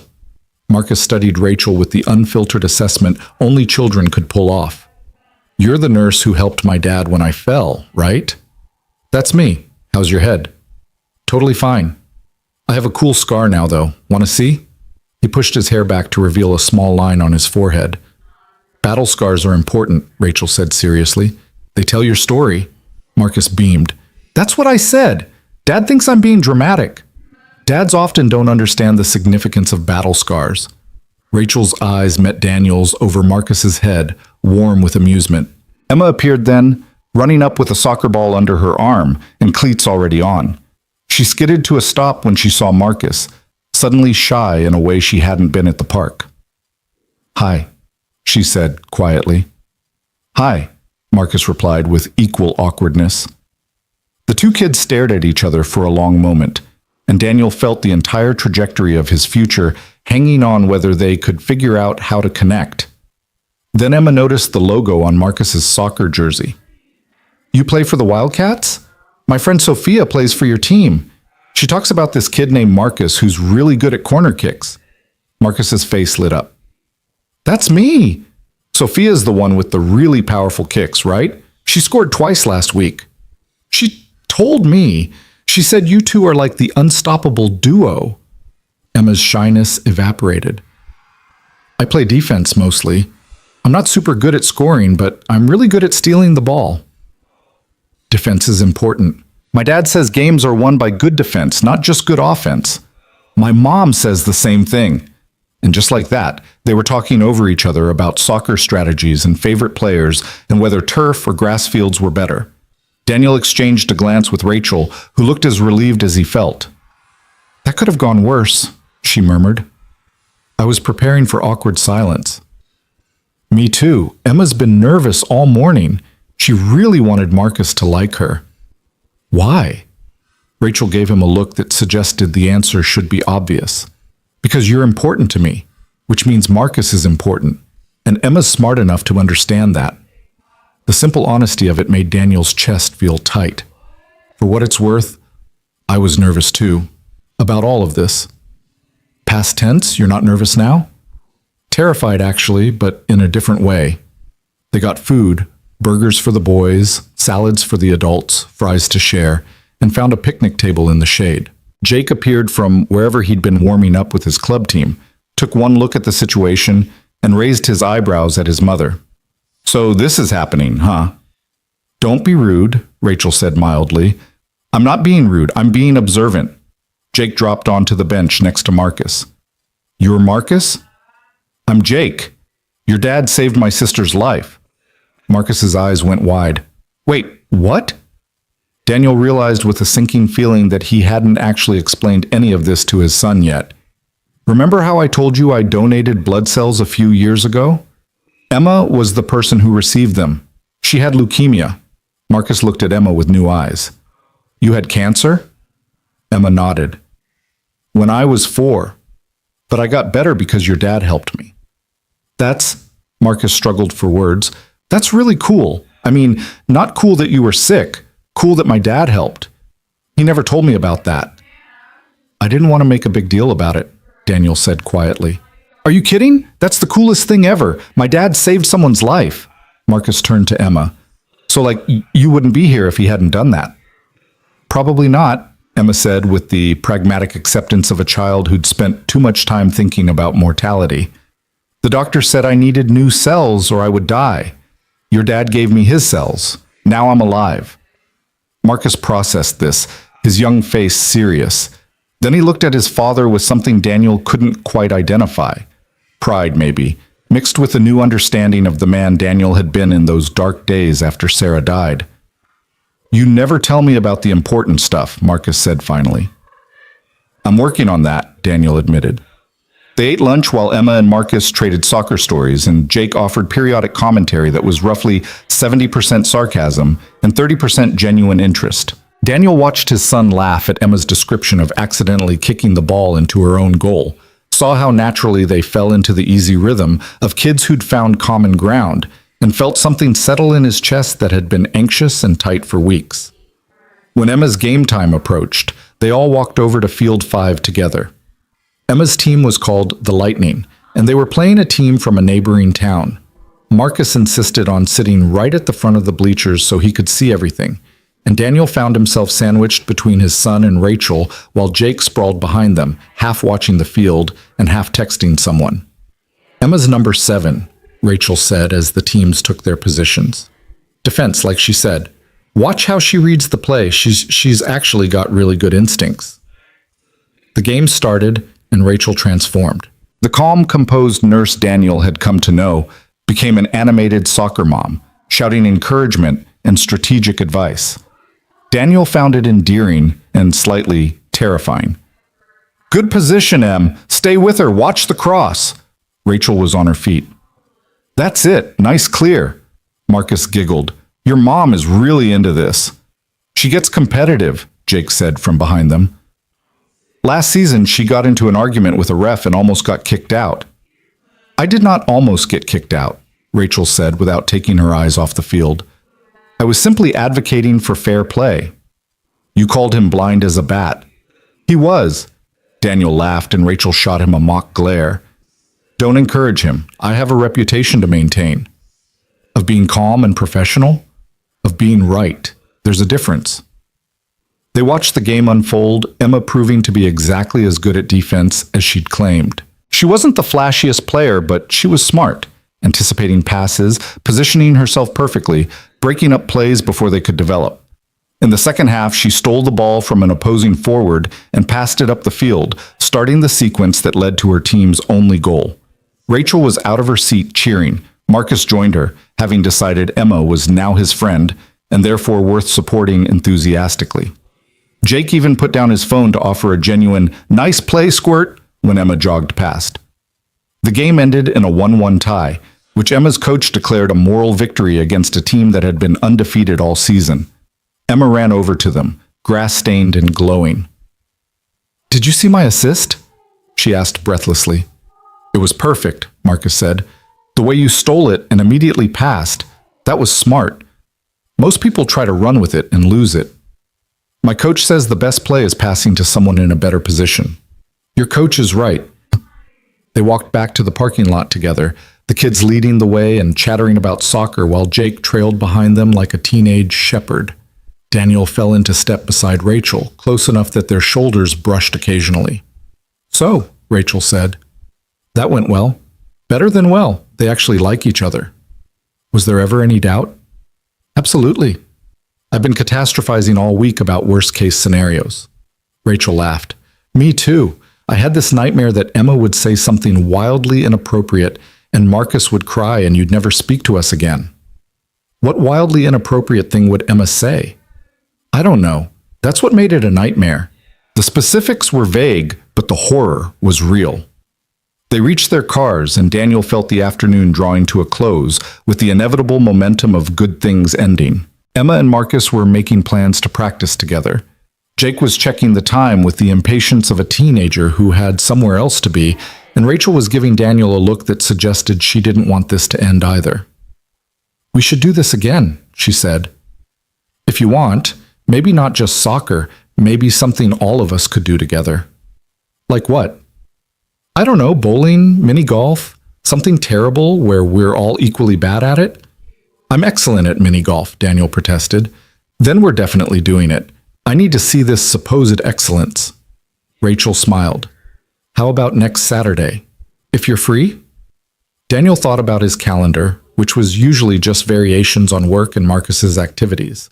The idea of blocking out time specifically to see Rachel and her kids felt significant, like making a choice rather than just letting things happen. "Next Saturday works. Marcus has a game in the morning, but we're free after 2. "Perfect. Mini golf at 3, then maybe dinner after?" "My treat, since you're going to be so humiliated by my superior pudding skills that you'll need comfort food." "Your trash talk needs work," Daniel said, but he was grinning. "Give me time. I'm just getting started." They said their goodbyes, Emma hugging Marcus like they'd been friends for years rather than hours, Jake offering Marcus a fist bump, and a "you're cool, kid," that made Marcus stand about 3 inches taller. Daniel watched them drive away, then turned to find his son watching him with knowing eyes. "You really like her," Marcus said. It wasn't a question.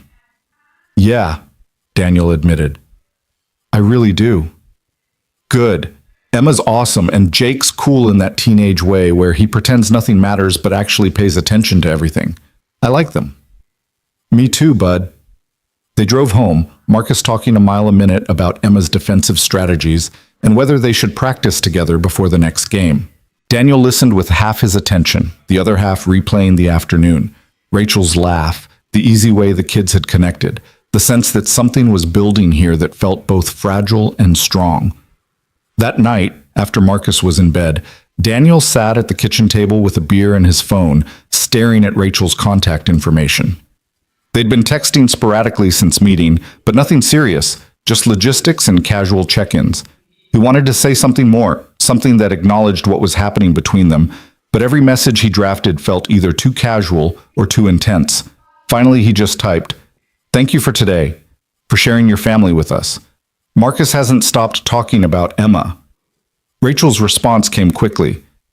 Emma hasn't stopped talking about Marcus either. Jake even said something nice, which is basically a miracle. I think this is going well, terrifyingly well. Terrifying is the right word. Are you scared? Daniel thought about the question. Yes, but not in a bad way. In a this matters and I don't want to mess it up way. I feel the same. It's been a long time since something felt this important. How long were you married before your ex left? There was a pause before Rachel's next message appeared. 7 years. We met in college. Got married right after graduation. I thought we'd make it forever. Then Emma got sick and he couldn't handle it. Walked out when we needed him most. I spent 2 years being angry, another year being sad, and the last year trying to figure out how to be okay with the fact that some people just don't have what it takes when things get hard. I'm sorry. Don't be. I'm better off without him. Emma and Jake are better off without him. We learned to be strong on our own. Another pause. But I'd be lying if I said I didn't want someone to be strong with sometimes. Someone who understands what it's like to have your world fall apart and then have to rebuild it piece by piece. Daniel felt the weight of that statement settle over him. I know exactly what that's like. I know you do. That's why this is terrifying, because you get it in a way most people don't, and that makes it real, makes it possible, makes it something I can't just brush off as a nice distraction. They texted back and forth for another hour, the conversation meandering from serious to silly and back again. Rachel told him about Jake's basketball obsession, how he practiced free throws in their driveway until dark every night, determined to make varsity next year. Daniel told her about Marcus's recent fascination with architecture, how he'd started drawing elaborate building designs and asking questions about load-bearing walls and cantilevers. He asked me yesterday if buildings could be alive, Daniel typed, like actually alive with feelings. I didn't have a good answer. What did you say?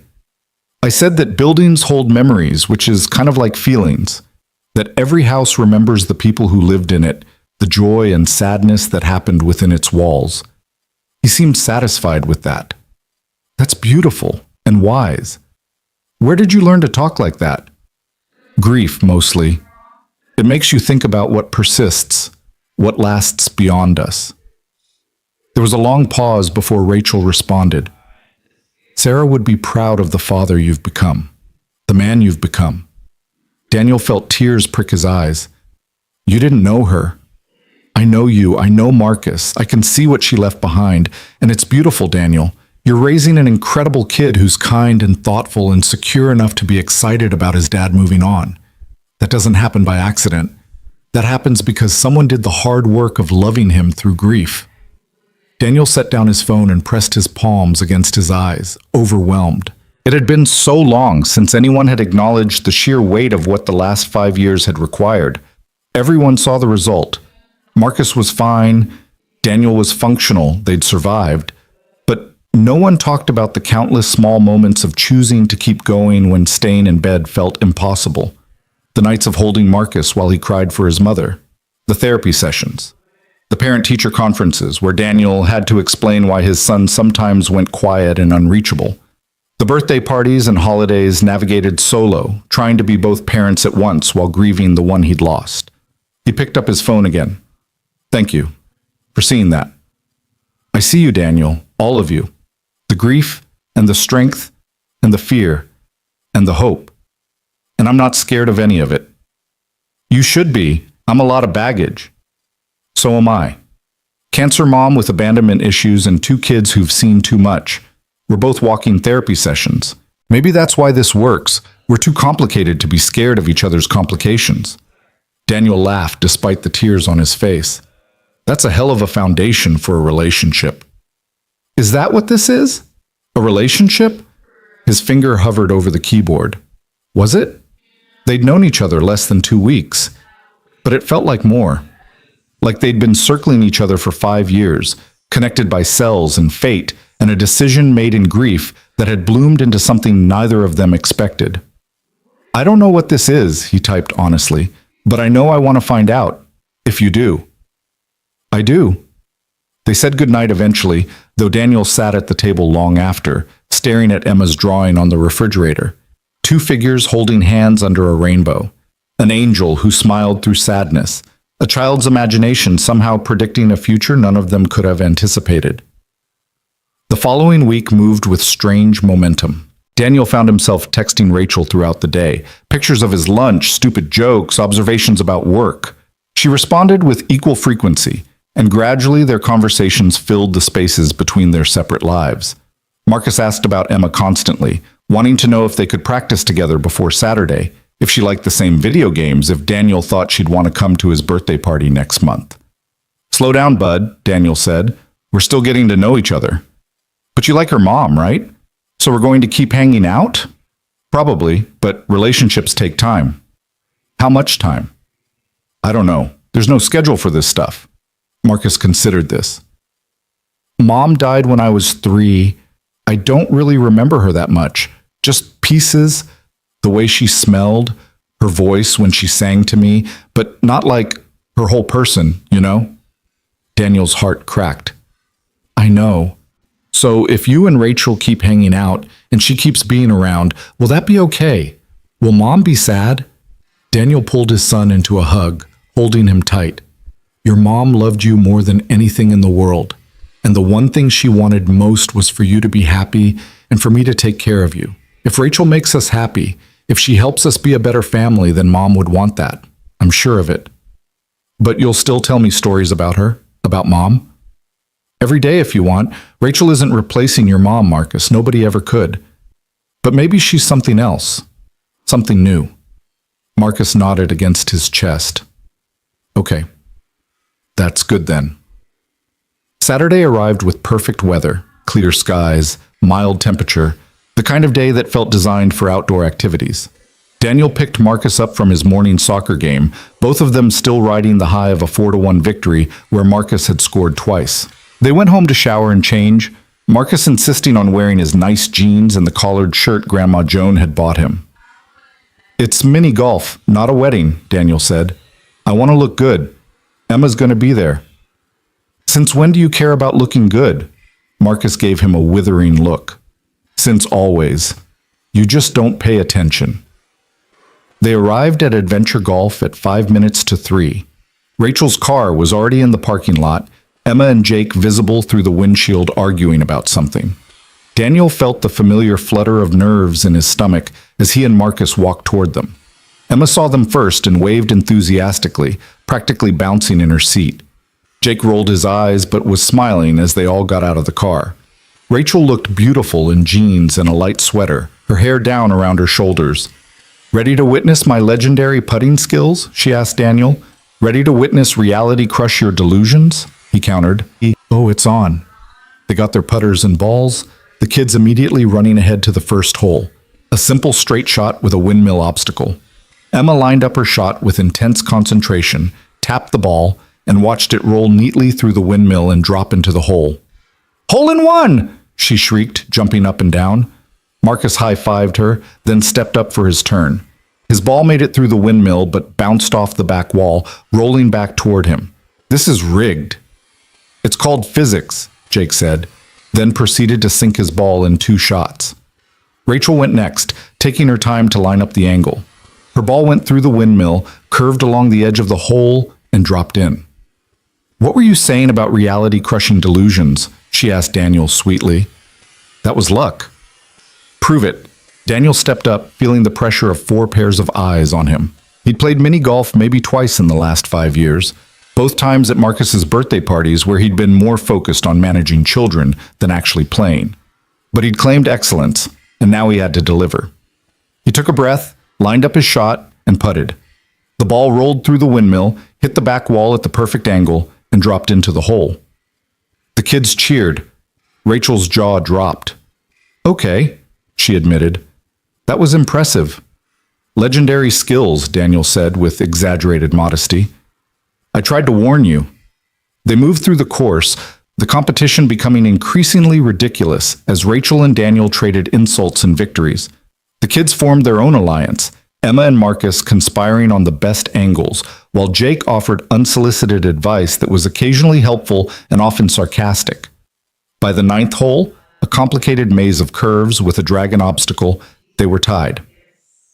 This is the decider, Rachel declared. Winner buys ice cream. Winner gets bragging rights, Daniel corrected, and doesn't have to buy ice cream. That's the same thing. Not in my accounting. Emma went first, her ball navigating the maze before getting stuck against the dragon's tail. Marcus managed to get his through, but overshot the hole. Jake landed in 2 shots, declaring himself the actual winner regardless of what the adults did. Rachel stepped up, missed her first shot entirely, and sent her ball careening off into the rough. I blame the lighting, she said. It's 3 in the afternoon, Daniel pointed out. Exactly, too bright. Threw off my depth perception. Daniel lined up his shot, trying not to smile. The ball rolled smoothly through the maze, curved around the dragon, and stopped 6 inches from the hole. His second shot tapped it in. Victory, he declared. You're insufferable when you win. You're delightful when you lose. I'm delightful always. They finished the course, Daniel maintaining his lead through the final holes despite Rachel's increasingly creative attempts to distract him. By the time they returned their putters, everyone was laughing and arguing about who had actually performed best. Jake won, Emma insisted. He had the lowest score overall. I wasn't competing with the children, Rachel said. Just with your father. That seems unfair to the children, Daniel observed. Life is unfair. They need to learn that. They got ice cream from the snack bar, settling at a picnic table in the late afternoon sun. Marcus and Emma shared a sundae, their heads close together as they discussed soccer strategies. Jake ate a triple scoop cone while scrolling through his phone. Rachel and Daniel sat across from each other, their knees touching under the table. This is nice, Rachel said quietly. All of us together like this. It feels right. It does, Daniel agreed. Scary, but right. Why scary? Because I want it to last, and I don't trust things that feel this good. Rachel reached across the table and took his hand. I get that. I spent 4 years not trusting anything that felt good because everything good had been taken from me. But maybe that's exactly why we should trust this. We both know how bad things can get. We've survived the worst, so if something feels right now, maybe it actually is. Daniel squeezed her hand, unable to find words adequate for what he felt. Around them, their children laughed and argued and existed in the uncomplicated way kids did, unaware of the weight their parents carried or the courage it took to reach for happiness again. I'm falling for you, Daniel said suddenly. I don't know if that's too fast or too soon or too much, but it's true. And I thought you should know. Rachel's eyes filled with tears. I'm falling for you too. Have been since you opened that door and looked at me like I'd just turned your world upside down. You did turn my world upside down. Good. It needed turning. They sat there holding hands across the table while the afternoon stretched into evening. Their children around them, the weight of the past and the promise of the future balanced on this single perfect moment. And for the first time in 5 years, Daniel felt like he wasn't just surviving. He was living, actually living. And it was terrifying and beautiful and everything he'd thought he'd lost forever when Sarah died. The universe had given him a second chance. Not to replace what he'd lost. Nothing could do that. But to build something new alongside the memory of what had been. To let joy and grief coexist. To let himself hope again. And sitting there with Rachel's hand in his and their children laughing in the golden light, Daniel finally understood what Emma had drawn all those years ago. Not just an angel who smiled through sadness, but 2 people finding each other in the darkness, holding on and walking toward the light together. The confession hung between them like something fragile and precious, and Daniel half expected the universe to intervene with some crisis or complication that would shatter the moment. Instead, Emma shrieked with laughter at something Marcus said, Jake nearly dropped his phone and his ice cream, and the world kept turning with careless ease. Rachel's thumb traced circles on the back of Daniel's hand. So what do we do now? Now? Now that we've admitted we're falling for each other, do we keep pretending this is casual? Do we have some kind of defining the relationship conversation? Do we panic and retreat for a few days to process our feelings? Her smile was shaky. I'm out of practice with this. It's been a long time since I fell for anyone. Same. And I don't think there's a rule book for our situation. Daniel glanced at their kids, then back at Rachel. But I know I don't want to retreat. I've spent 5 years retreating from everything that felt too big or too real. I'm done with that. So we move forward? We move forward, whatever that looks like. Emma chose that moment to announce she needed to use the bathroom, derailing the conversation into logistics. Rachel took her daughter inside while Daniel stayed with the boys, who were now engaged in a heated debate about whether basketball or soccer was the superior sport. They're both good, Daniel offered diplomatically. That's a cop-out answer, Jake said. You have to pick one. Why? Because neutrality is for people without opinions. Or for people who appreciate multiple things, Daniel countered. I played basketball in high school. Marcus plays soccer. Both sports taught me important things.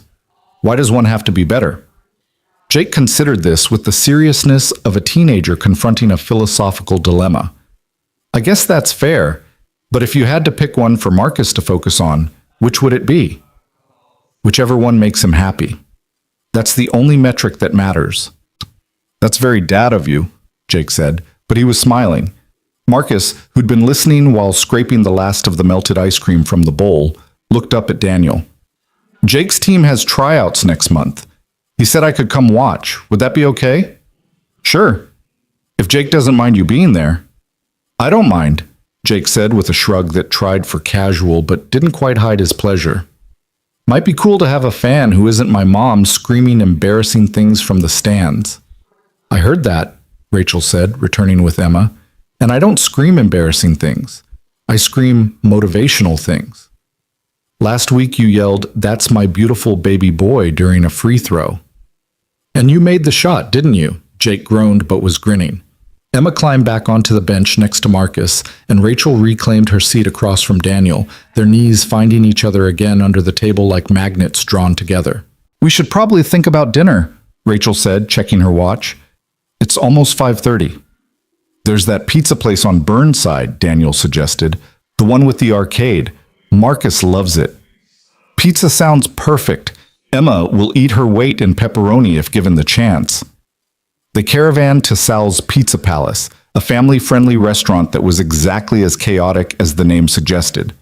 The arcade section flashed and beeped, children ran between tables with gleeful abandon, and harried servers navigated the chaos with practiced efficiency.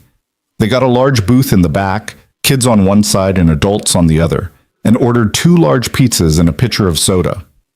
While they waited for food, Marcus and Emma disappeared into the arcade with Jake trailing behind them like a reluctant guardian. Daniel watched them go, then turned to find Rachel studying him with soft eyes. What? He asked. Nothing. Just thinking about how much has changed in 2 weeks. Feels longer than 2 weeks, doesn't it? Like we've known each other for years. Rachel paused, seeming to gather her thoughts. Can I ask you something? About Sarah? Daniel felt his shoulders tense automatically, the old defensive reflex. But this was Rachel, who'd shared her own pain, who understood grief in ways most people couldn't. Yeah, go ahead. Do you still love her? The question was gentle but direct, and Daniel appreciated that she didn't dance around it. I'll always love her. She was my wife, Marcus's mother, the person I thought I'd spend my life with. That doesn't just disappear. I'm not asking if it disappears. I'm asking if it leaves room for something else. For someone else. Rachel's voice was steady, but her eyes held vulnerability. Because I need to know if I'm competing with a memory. If part of your heart will always be locked away in a place I can't reach. Daniel reached across the table and took both her hands. Sarah was my past. She'll always be part of my story, part of who Marcus and I are. But she's not my future. I spent 5 years thinking the best part of my life was over, that I'd had my chance at love and lost it. Then you showed up on my doorstep and everything shifted. He squeezed her hands. You're not competing with her memory. You're something completely different. Something new. What if I can't live up to what you had? What if you're not supposed to? What if this is its own thing, not better or worse, but just different? Daniel felt the truth of the words as he spoke them. I loved Sarah with the intensity of someone young and naive who thought love could fix anything. She got sick and I couldn't fix it, and that nearly destroyed me. But I'm not that person anymore. I'm older, scarred, carrying baggage I'll never fully set down. And maybe that's what makes this work. We're both broken in ways that fit together. Rachel's eyes glistened with unshed tears. I spent 4 years thinking I'd never trust anyone again. My ex abandoned us when we needed him most, and I decided that was it. I'd raise my kids alone, focus on survival, never let anyone close enough to hurt us like that again. She took a shaky breath. But you walked into my life already knowing the worst thing that ever happened to us. Already understanding what it means to fight for your child's life. And instead of running from our complications, you just stayed. You keep showing up. So do you. We're pretty good at showing up, huh? We've had a lot of practice. The pizza arrived, breaking the intensity of the moment. The kids returned from the arcade, Marcus and Emma arguing about who'd gotten the highest score on some racing game, while Jake settled the dispute with the authority of someone who'd long ago mastered the art of sibling mediation. They ate and laughed and argued over the last piece of pepperoni, and Daniel felt the strangeness of it all, how quickly this had started to feel normal. Natural. Right. After dinner, they stood in the parking lot under the glow of streetlights, reluctant to end the day. Emma was drooping against Rachel's side, exhausted from the combined excitement of mini golf and arcade games. Marcus was still wired, bouncing on his toes and asking if they could do this again next weekend. "We'll see," Daniel said, the automatic parent response. "That means yes," Marcus informed Emma confidently. "When parents say we'll see about something fun, it always means yes." "Not always," Rachel corrected, but she was smiling. Jake loaded into Rachel's car, already texting someone. Emma hugged Marcus goodbye, a sleepy squeeze that Marcus returned with surprising gentleness. Then she turned to Daniel and wrapped her arms around his waist. "Thank you for coming today," she murmured against his shirt. "I like when we're all together. It feels like family." Daniel's throat tightened. He crouched down to her level. "I like it too, Em. Will you come to my next soccer game? Mom gets really loud and it's embarrassing, but it's less embarrassing if other people are there too." "I'll be there. I promise." Emma beamed and climbed into the car. Rachel lingered, close enough that Daniel could smell her perfume again, something that was becoming familiar, comforting. "Thank you for today," she said. "For being honest. For not running. Thank you for the same." They stood there for a moment that stretched longer than it should have, both aware that their kids were watching from their respective cars. Finally, Rachel rose on her toes and kissed his cheek, quick and soft. "I'll call you tomorrow," she whispered. "I'll be waiting." Daniel watched her drive away, then got into his own car where Marcus was watching him with knowing eyes. "You kissed," Marcus observed. "She kissed my cheek. That's not the same as kissing. But you wanted to actually kiss her, I could tell. When did you become such an expert on adult relationships?" "I'm very observant. We've established this." Marcus buckled his seatbelt. "I like them, Dad.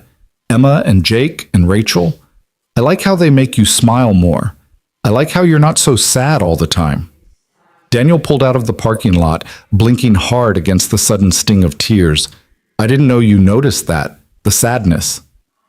"I always noticed. I just didn't know how to make it better." Marcus's voice was small. "But Rachel makes it better. Emma makes it better. So I'm glad they're here." "Me too, bud. Me too." The following weeks fell into a rhythm that felt both new and inevitable. Soccer games on weekends where both families cheered from the same section of bleachers. Dinners that rotated between their houses. Marcus and Emma doing homework at kitchen tables while the adults cooked. Jake's basketball games where Emma and Marcus sat with Daniel and Rachel, learning the rules and shouting encouragement at questionable moments. They were building something, Daniel realized. Not just a relationship between him and Rachel, but a connection between their families. The kids had sleepovers. Emma at Daniel's house one weekend, Marcus at Rachel's the next. Jake started stopping by Daniel's office occasionally after school, ostensibly to use the architectural software for a project, but really just to hang out and talk about college plans and whether he'd get a basketball scholarship. "You don't have to do this," Jake said one afternoon, sitting in Daniel's office and spinning in the spare chair. "The whole mentor thing. I know you're dating my mom, but you don't have to be my dad or whatever." Daniel looked up from the blueprint he'd been reviewing. "I'm not trying to be your dad, but I do care about you. And if you need someone to talk to or help with stuff, I'm here. No strings attached. Jake studied him for a long moment. My real dad sends me money sometimes. Birthday cards, texts on holidays, but he hasn't seen Emma or me in 3 years. When she was sick, when she could have died, he couldn't handle it, just left. His voice was matter-of-fact, but his eyes held old hurt. So I don't really trust men who say they'll be there, because the one who was supposed to be there wasn't. That's fair, Daniel said. And I can't promise I'll be perfect or never let you down. But I can promise I'll try. And I won't bail just because things get hard. I've already been through the hardest thing, Jake. I know what it's like to watch someone you love suffer and not be able to fix it. And I didn't run. Because you couldn't. She was your wife. I could have emotionally checked out. Lots of people do. I could have gone through the motions without being present. But I chose to stay fully there, fully present, even when it was destroying me. Daniel set down his pencil. Your dad made a choice too. A different one. And that's on him, not on you or Emma or your mom. That's his failure, not yours. Jake blinked hard, fighting tears he refused to let fall. My mom really likes you, like, really likes you. Emma won't shut up about you, and He struggled for words. I don't want you to hurt them. They've been hurt enough. I don't want to hurt them either. But what if you do? What if this doesn't work out, and you leave, and Emma loses her cell buddy, and my mom goes back to being sad all the time? It was the fear Daniel had been carrying too, unspoken, but constant. I can't promise we'll work out forever. Nobody can promise that. But I can promise I'm serious about this. About your mom. About you guys. About trying to build something real. And if it doesn't work out, I won't just disappear. We'd figure out how to do it right, how to minimize the hurt. That's a very adult answer. I'm a very adult person. Jake almost smiled. You're okay, Mr. Brooks. For a guy dating my mom. You're okay too, Jake. For a 14-year-old with trust issues. This time, Jake did smile. Can you show me how to use the 3D modeling software? I have this project due next week, and I'm supposed to design a dream house. They spent the next hour working on Jake's project, Daniel teaching him the basics, while Jake proved to be a surprisingly quick study. By the time Rachel came to pick him up, Jake had designed an elaborate modern house with floor-to-ceiling windows and a basketball court in the backyard. That's amazing, Rachel said, looking over her son's shoulder at the computer screen. When did you become an architect? About an hour ago. Mr. Brooks is a good teacher. Mr. Brooks has a name, Daniel said. You can call me Daniel if you want. The Mr. Brooks thing makes me feel ancient. Jake considered this. Daniel works. Mr. Brooks sounds like you're my teacher or something. Which you're definitely not, Rachel added, kissing Daniel's cheek. Teachers have weekends off. After they left, Daniel sat in his quiet office and let himself feel the weight of what was happening.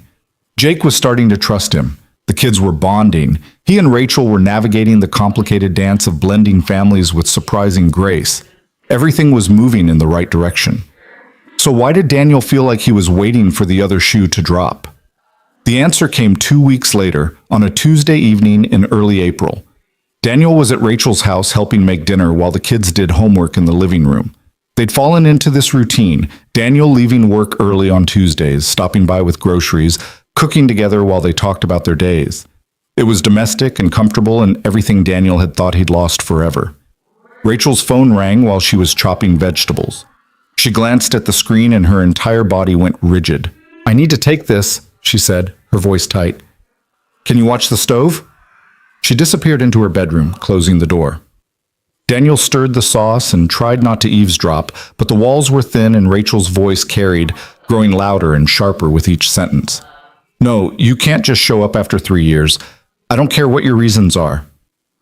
They've moved on, Derek. We've all moved on. You lost that right when you walked out. Derek, her ex-husband, the man who'd abandoned Emma and Jake when they needed him most. Daniel's stomach dropped. The kids had gone quiet in the living room, clearly hearing their mother's side of the conversation. He moved to the doorway and saw Jake's face, closed off and hard. Emma looked scared. Is that Dad? Emma whispered. Sounds like it, Jake said flatly. Rachel emerged from the bedroom 10 minutes later, her face pale and her hands shaking. She saw the kids watching her and forced a smile that didn't reach her eyes. Everything's fine, just an unexpected call. Who wants to set the table? What did Dad want? Jake's voice was challenging. We'll talk about it after dinner. I want to talk about it now. Rachel glanced at Daniel, and he could see the apology in her eyes. Sorry you're witnessing this. Sorry it's happening at all. Sorry for dragging you into our mess. He gave her a small nod meant to convey, it's okay, I'm here. We'll handle this together. Your father is moving back to Portland, Rachel said carefully. He wants to reconnect with you both. See you regularly. Emma's face lit up with hope that broke Daniel's heart. Really? Dad's coming back? He's not coming back to our family, Emma. He just wants to see you and your brother sometimes. When? Emma was already off the couch. Can we see him this weekend? Can he come to my soccer game? We'll see. I need to talk to him more about what this looks like. There are complications. Jake hadn't moved. He left us. Why would we want to see him? Because he's still your father, Rachel said quietly. And whatever happened between him and me, that doesn't change the fact that he's your dad. Except it does. Jake's voice was sharp with anger. He left when Emma was dying. He left when we needed him. He doesn't get to just come back now that everything's fine and pretend it didn't happen. Jake, I don't want to see him. I don't care if he's back in Portland or on Mars. He stopped being my dad the day he walked out. Jake grabbed his backpack. I'm going to Tyler's house. I'll be back later. He was gone before Rachel could respond, the front door slamming behind him. Emma stood in the middle of the living room, tears streaming down her face. Is Jake right? Is Dad not our dad anymore? Rachel pulled her daughter into a hug. He'll always be your dad, sweetie, but sometimes relationships are complicated. Sometimes people make mistakes that are hard to forgive. But he's coming back. That means he's sorry, right? That means he wants to be our dad again. I don't know what it means yet, but we'll figure it out together, okay? Emma nodded against her mother's shoulder, but Daniel could see she was still crying. He felt helpless, standing there in someone else's kitchen while their family drama unfolded. This wasn't his place. These weren't his kids. But Rachel looked at him over Emma's head with such raw need that he couldn't just leave. Dinner was quiet and strained. Emma picked at her food and asked questions Rachel answered with careful neutrality. Daniel mostly stayed silent, unsure of his role in this conversation. After Emma went to her room to read, Rachel sank into the couch and put her face in her hands. I'm sorry, she said, her voice muffled. You didn't sign up for this. Daniel sat beside her and pulled her against his chest. Yes, I did. When I said I was serious about you, about your family, this was part of the package. Derek showing up out of nowhere was not part of any package. Okay, fine. But dealing with complications together was definitely part of it. He kissed the top of her head. Talk to me. What's really going on? Rachel took a shaky breath. He called 3 weeks ago. I didn't tell you because I didn't think it would amount to anything. He said he was moving back to Portland for a job, that he wanted to see the kids, that he'd been in therapy and realized he'd made a mistake leaving. I told him he couldn't just waltz back into their lives after 3 years of nothing but birthday cards and guilt money. What did he say? He said he knew he'd screwed up, but he wanted a chance to make it right. That Emma and Jake deserved to have their father in their lives. Rachel's laugh was bitter. And legally, he's right. He has visitation rights. I can't keep them from him unless I can prove he's a danger, which he's not. He's just a coward who ran when things got hard. What do you want to do? I want to protect my kids. Jake is old enough to decide for himself, and he's made his position clear, but Emma, Rachel's voice broke. Emma still wants her daddy. She's 9 years old, and she doesn't understand why he left, doesn't understand that people who are supposed to love you can just abandon you. She thinks he came back because he loves her. Maybe he does love her, in his own screwed up way. Love means staying. Love means showing up even when it's hard, even when you're scared, even when you don't know what to do. Derek doesn't know how to love like that. He only knows how to love when it's easy. Daniel held her while she cried, feeling the weight of a situation he had no power to fix. This was her past intruding on their present, complicated and messy, in ways that made his own grief feel simple by comparison. At least Sarah had died. At least there was finality to their ending. Rachel had to navigate the ongoing presence of someone who'd hurt her family, who still had legal rights and emotional claims despite his abandonment.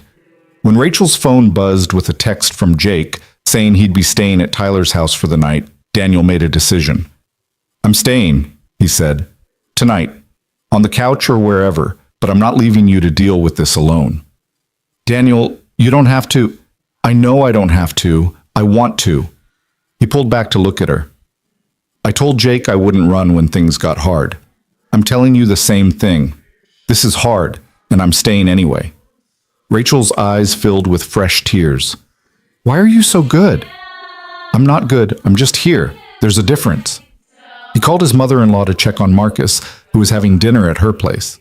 Joan's voice was warm and knowing when he explained he'd be staying at Rachel's. "Good," she said simply. "That woman needs someone who doesn't run. Be that person, Daniel." "I'm trying."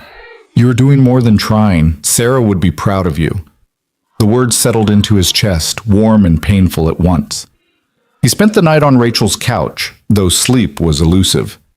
Around 2 a.m, Rachel appeared in the doorway of the living room, silhouetted by the hallway light. "Can't sleep?" Daniel asked quietly. "Too many thoughts." She crossed to the couch and curled up against him, pulling the blanket over both of them. "Thank you for staying. Where else would I be?" They lay there in the darkness, listening to the house settle around them, both aware that something had shifted. Derek's return was a complication they'd have to navigate, a test of whether what they were building could withstand external pressure. Daniel thought about Jake's question from weeks ago. What if this doesn't work out and you leave? He tightened his arms around Rachel and made a silent promise to her, to himself, to the fragile thing they were building together. He wouldn't be like Derek. He wouldn't run when things got complicated. He'd made a choice 5 years ago to give part of himself to save a stranger's child, a choice born from grief and desperation. And that choice had led him here, to this woman and this family and this moment where staying mattered more than anything. "We'll figure this out," he whispered into her hair. "Whatever Derek wants, whatever happens, we'll handle it together. Promise?" "I promise." Rachel's breathing eventually evened out into sleep, but Daniel lay awake for hours, holding her close and watching the shadows move across the ceiling. The universe had brought them together through impossible circumstances, had given him a second chance at love he'd never expected to find. He wasn't going to let Derek or fear or the weight of their complicated histories destroy that. Morning would come with its challenges and decisions. Jake would return home angry and hurt. Emma would ask more questions about when she could see her father. Rachel would have to navigate the legal and emotional minefield of co-parenting with a man who'd forfeited his right to that role years ago. But for now, in the quiet darkness, Daniel held Rachel and let himself believe they were strong enough to weather whatever storm was coming. They'd both survived worse. They'd both rebuilt themselves from nothing. And maybe that was exactly what made them capable of this. Two broken people who understood that love wasn't about perfection or easy answers. It was about showing up, staying present, and choosing each other even when the universe threw complications in their path. The first light of dawn was creeping through the windows when Rachel stirred against him. "What time is it?" she murmured. "Almost 6. Marcus is probably wondering where I am." "You should go. I need to talk to Emma before school anyway." But neither of them moved, reluctant to let go of the peace they'd found in the darkness. Finally, Rachel sat up and Daniel did the same, both of them rumpled and exhausted and facing a day that would be harder than yesterday. "For what it's worth," Daniel said, standing and folding the blanket, "I think you're an incredible mother. However you decide to handle Derek, whatever you think is best for Emma and Jake, I trust your judgment, and I'm here to support whatever you need." Rachel stood and wrapped her arms around him, holding on like he was an anchor in rough seas. "I don't know what I did to deserve you showing up in my life, but I'm grateful every single day." The feeling is mutual.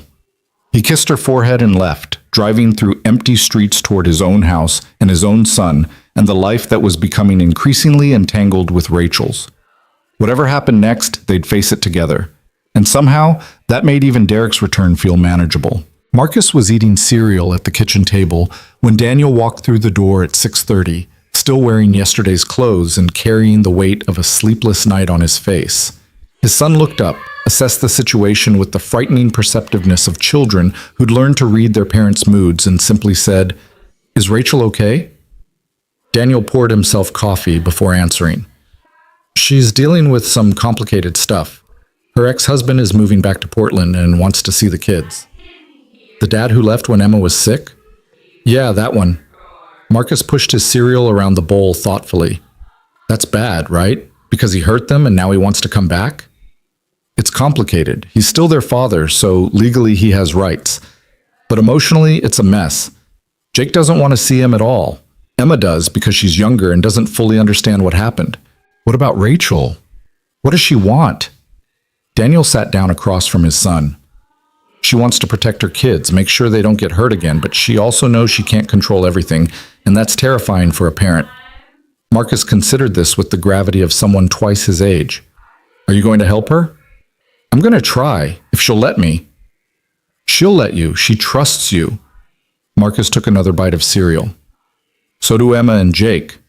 Even Jake, and he doesn't trust anybody." "How do you know that?" "Because he told me. When we were shooting hoops last week, he said you're the first adult besides his mom who actually listens when he talks, instead of just pretending to care." Daniel felt something warm and painful expand in his chest. "He said that?" "Yeah. And then he said if I told anyone he said something nice, he'd deny it and make me look stupid. So don't mention it." Marcus grinned. "But I figured you should know." They finished breakfast in comfortable silence. Then Daniel drove Marcus to school before heading to his office. Work was a welcome distraction, a community center project that required his full attention, meetings with contractors, blueprints that needed revising. But his mind kept drifting to Rachel, to the conversation she was probably having with Emma about Derek, to Jake's anger and hurt that reminded Daniel too much of his own rage in the months after Sarah died. His phone buzzed around noon, a text from Rachel. "Derek wants to meet Emma this Saturday.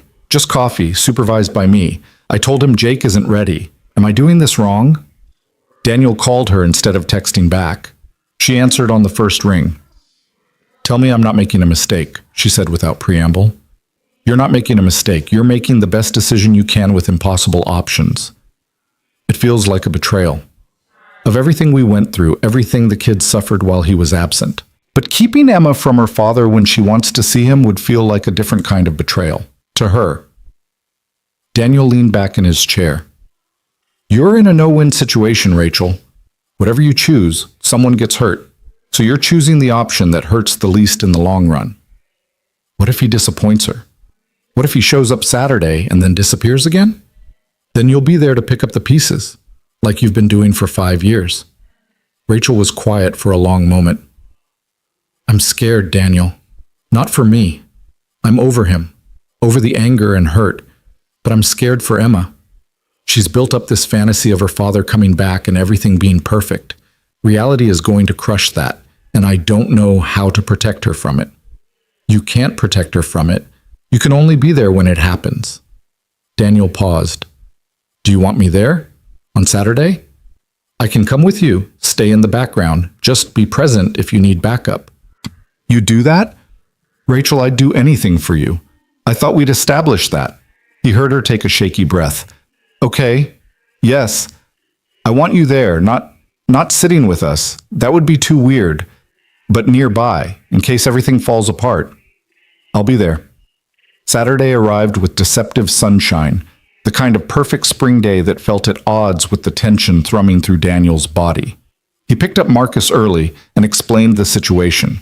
They were going to the coffee shop where Rachel was meeting Derek, not to interfere, but just to be available if needed. "So we're like backup?" Marcus asked, eyes wide. "Exactly like backup." "Cool. I've never been backup before." They arrived at the coffee shop 15 minutes early and claimed a table in the corner with a clear view of the entrance. Marcus brought a book and his handheld game console, prepared to entertain himself. Daniel ordered coffee he didn't drink and watched the door with mounting anxiety. Rachel arrived at 2 o'clock with Emma, who was dressed in her favorite purple dress and had clearly spent extra time on her hair. Even from across the room, Daniel could see the hope and nervousness radiating from the 9-year-old. Rachel spotted Daniel immediately and gave him a small, grateful smile before guiding Emma to a table by the window. Derek showed up 10 minutes late. Daniel recognized him from photos he'd seen at Rachel's house. Tall, conventionally handsome, wearing an expensive suit that screamed recent success. He carried flowers, which Emma accepted with shy delight.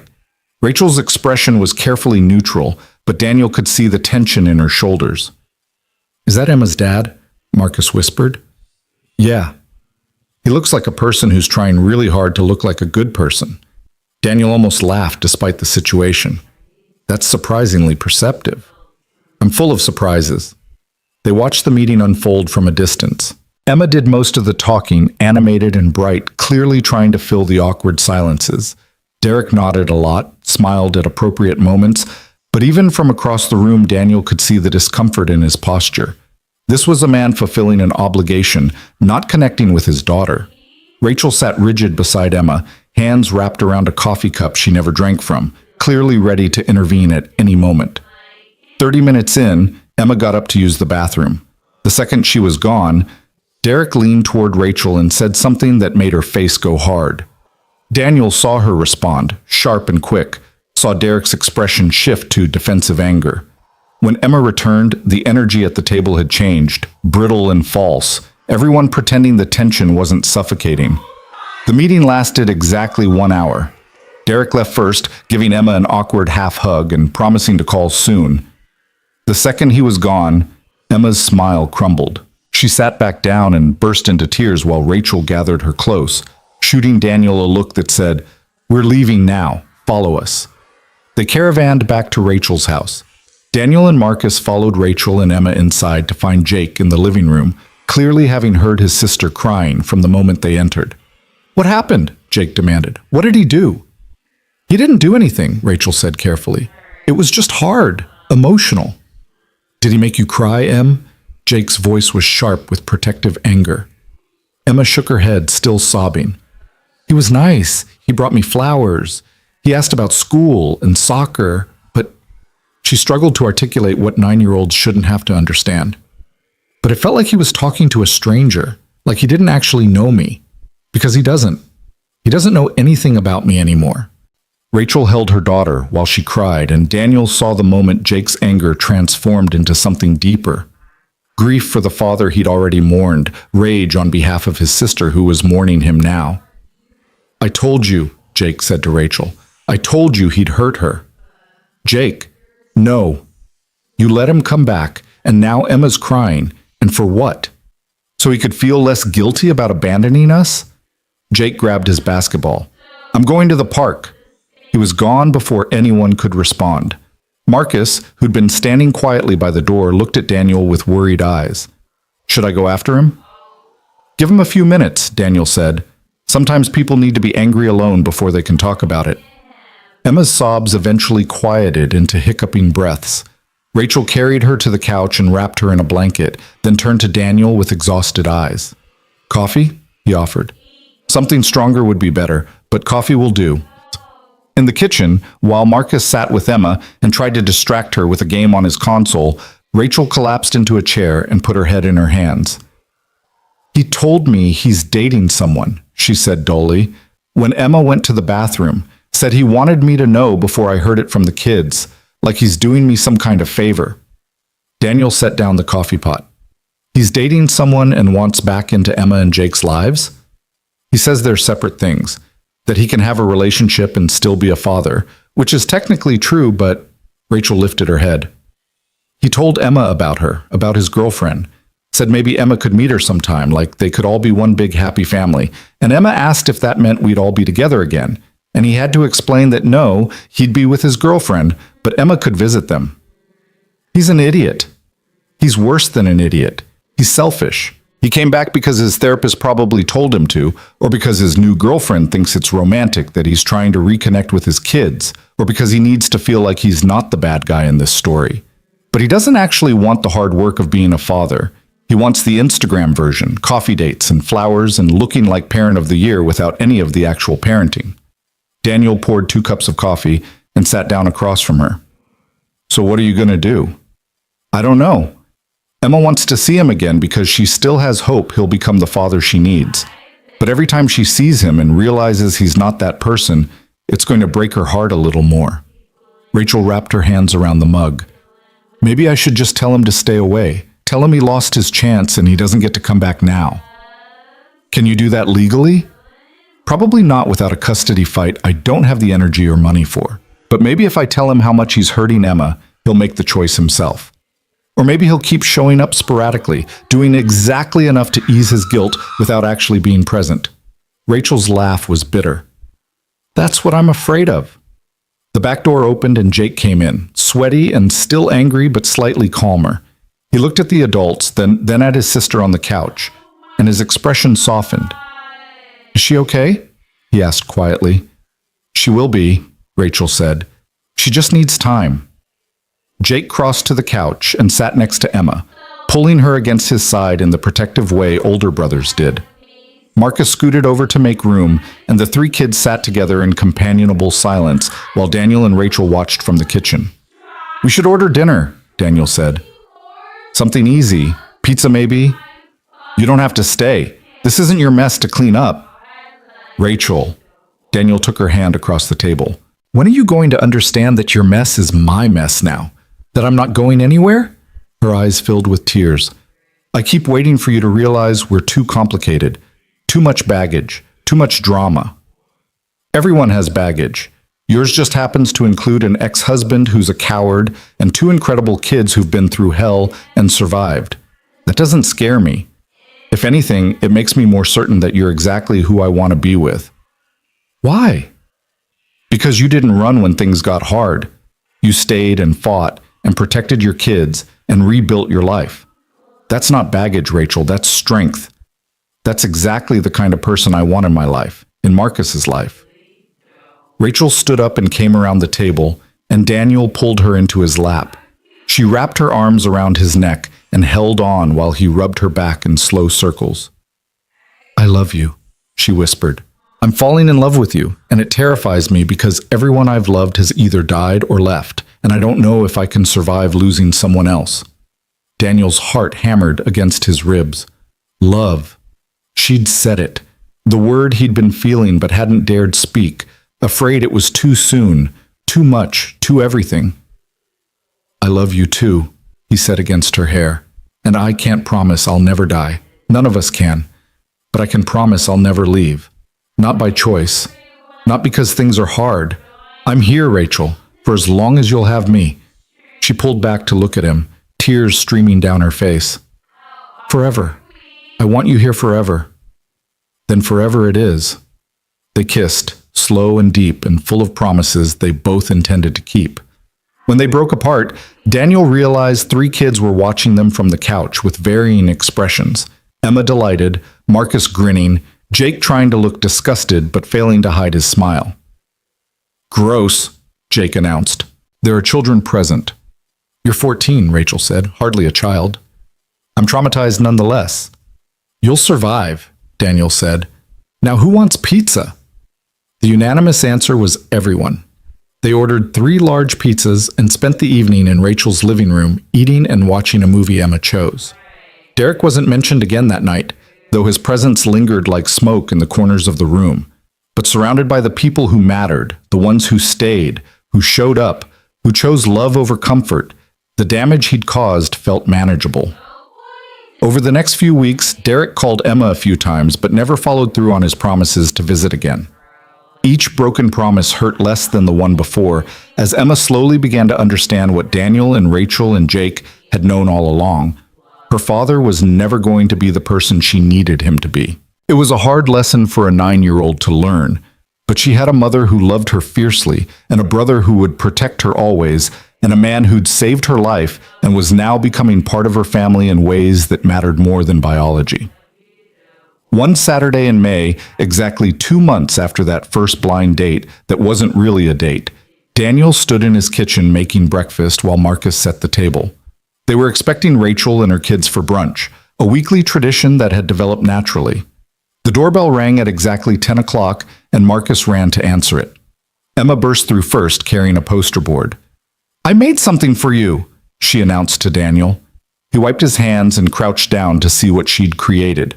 It was a family tree, carefully drawn with markers and decorated with stickers. At the top were two branches, one labeled Brooks family, with Daniel and Marcus, the other labeled Miller family, with Rachel, Jake, and Emma. But the branches intertwined in the middle, connected by a heart. And beneath it, Emma had written in careful letters, "Our family." Daniel felt his throat close. "Emma, this is beautiful. It's for your refrigerator, so everyone knows we're family now." She looked up at him with serious eyes. "We are family, right? Even though you and Mom aren't married or anything?" Daniel glanced at Rachel, who was watching from the doorway with soft eyes. Marcus appeared at his elbow, studying the poster. "That's us," Marcus said with satisfaction. "All of us together." "Yeah," Jake added from behind them. "All of us together. It's weird, but it works." They hung the poster on the refrigerator, right next to Emma's original drawing of her cell buddy Angel. Daniel stepped back and looked at the two pieces of art, one created 5 years ago by a sick child imagining her savior, the other created now by that same child, healthy and whole, and envisioning a family that was choosing itself rather than being bound by blood alone. "I've been thinking," Rachel said later when the kids were playing in the backyard and she and Daniel had a moment alone in the kitchen. "About the future. About us." "Yeah?" "Emma asked me last night when you and Marcus were going to move in. She said it's silly that we have two houses when we're always together anyway." Daniel's pulse quickened. "What did you tell her?" "I told her that was a decision you and I would have to make together. That moving in together is a big step, and we need to make sure everyone's ready for it." Rachel paused. "So I'm asking, are you ready for it? Because I think I am. I think we all are." Daniel looked out the window at their children. Marcus and Emma playing catch while Jake practiced dribbling a basketball, all three of them laughing and comfortable in each other's presence. He thought about the empty spaces in his house, the rooms that had felt too big and too quiet for 5 years. He thought about Rachel's house, always full of noise and life, and the beautiful chaos of a family choosing joy despite the grief they'd survived. "I'm ready," he said. "More than ready." Rachel's smile could have lit the entire city. "Yeah? Yeah, let's do this. Let's make it official." They told the kids that afternoon, all 5 of them sitting around Rachel's dining table. Emma shrieked with joy and immediately started planning where her and Marcus's rooms would be. Marcus wanted to know if they'd get a dog now that they'd have more people to help take care of it.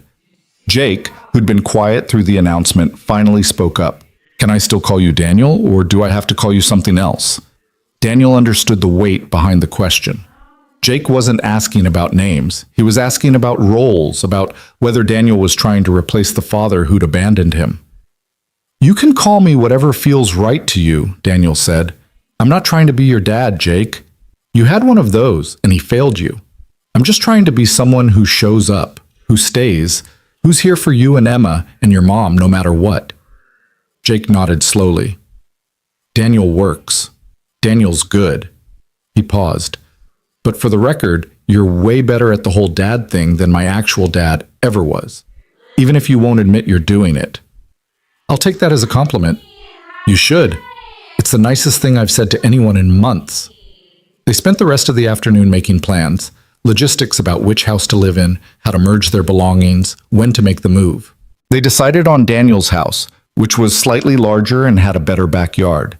Emma and Marcus would share the bonus room converted into a gaming space, Jake would get the largest bedroom, and Rachel and Daniel would finally stop pretending they weren't already functioning as a couple.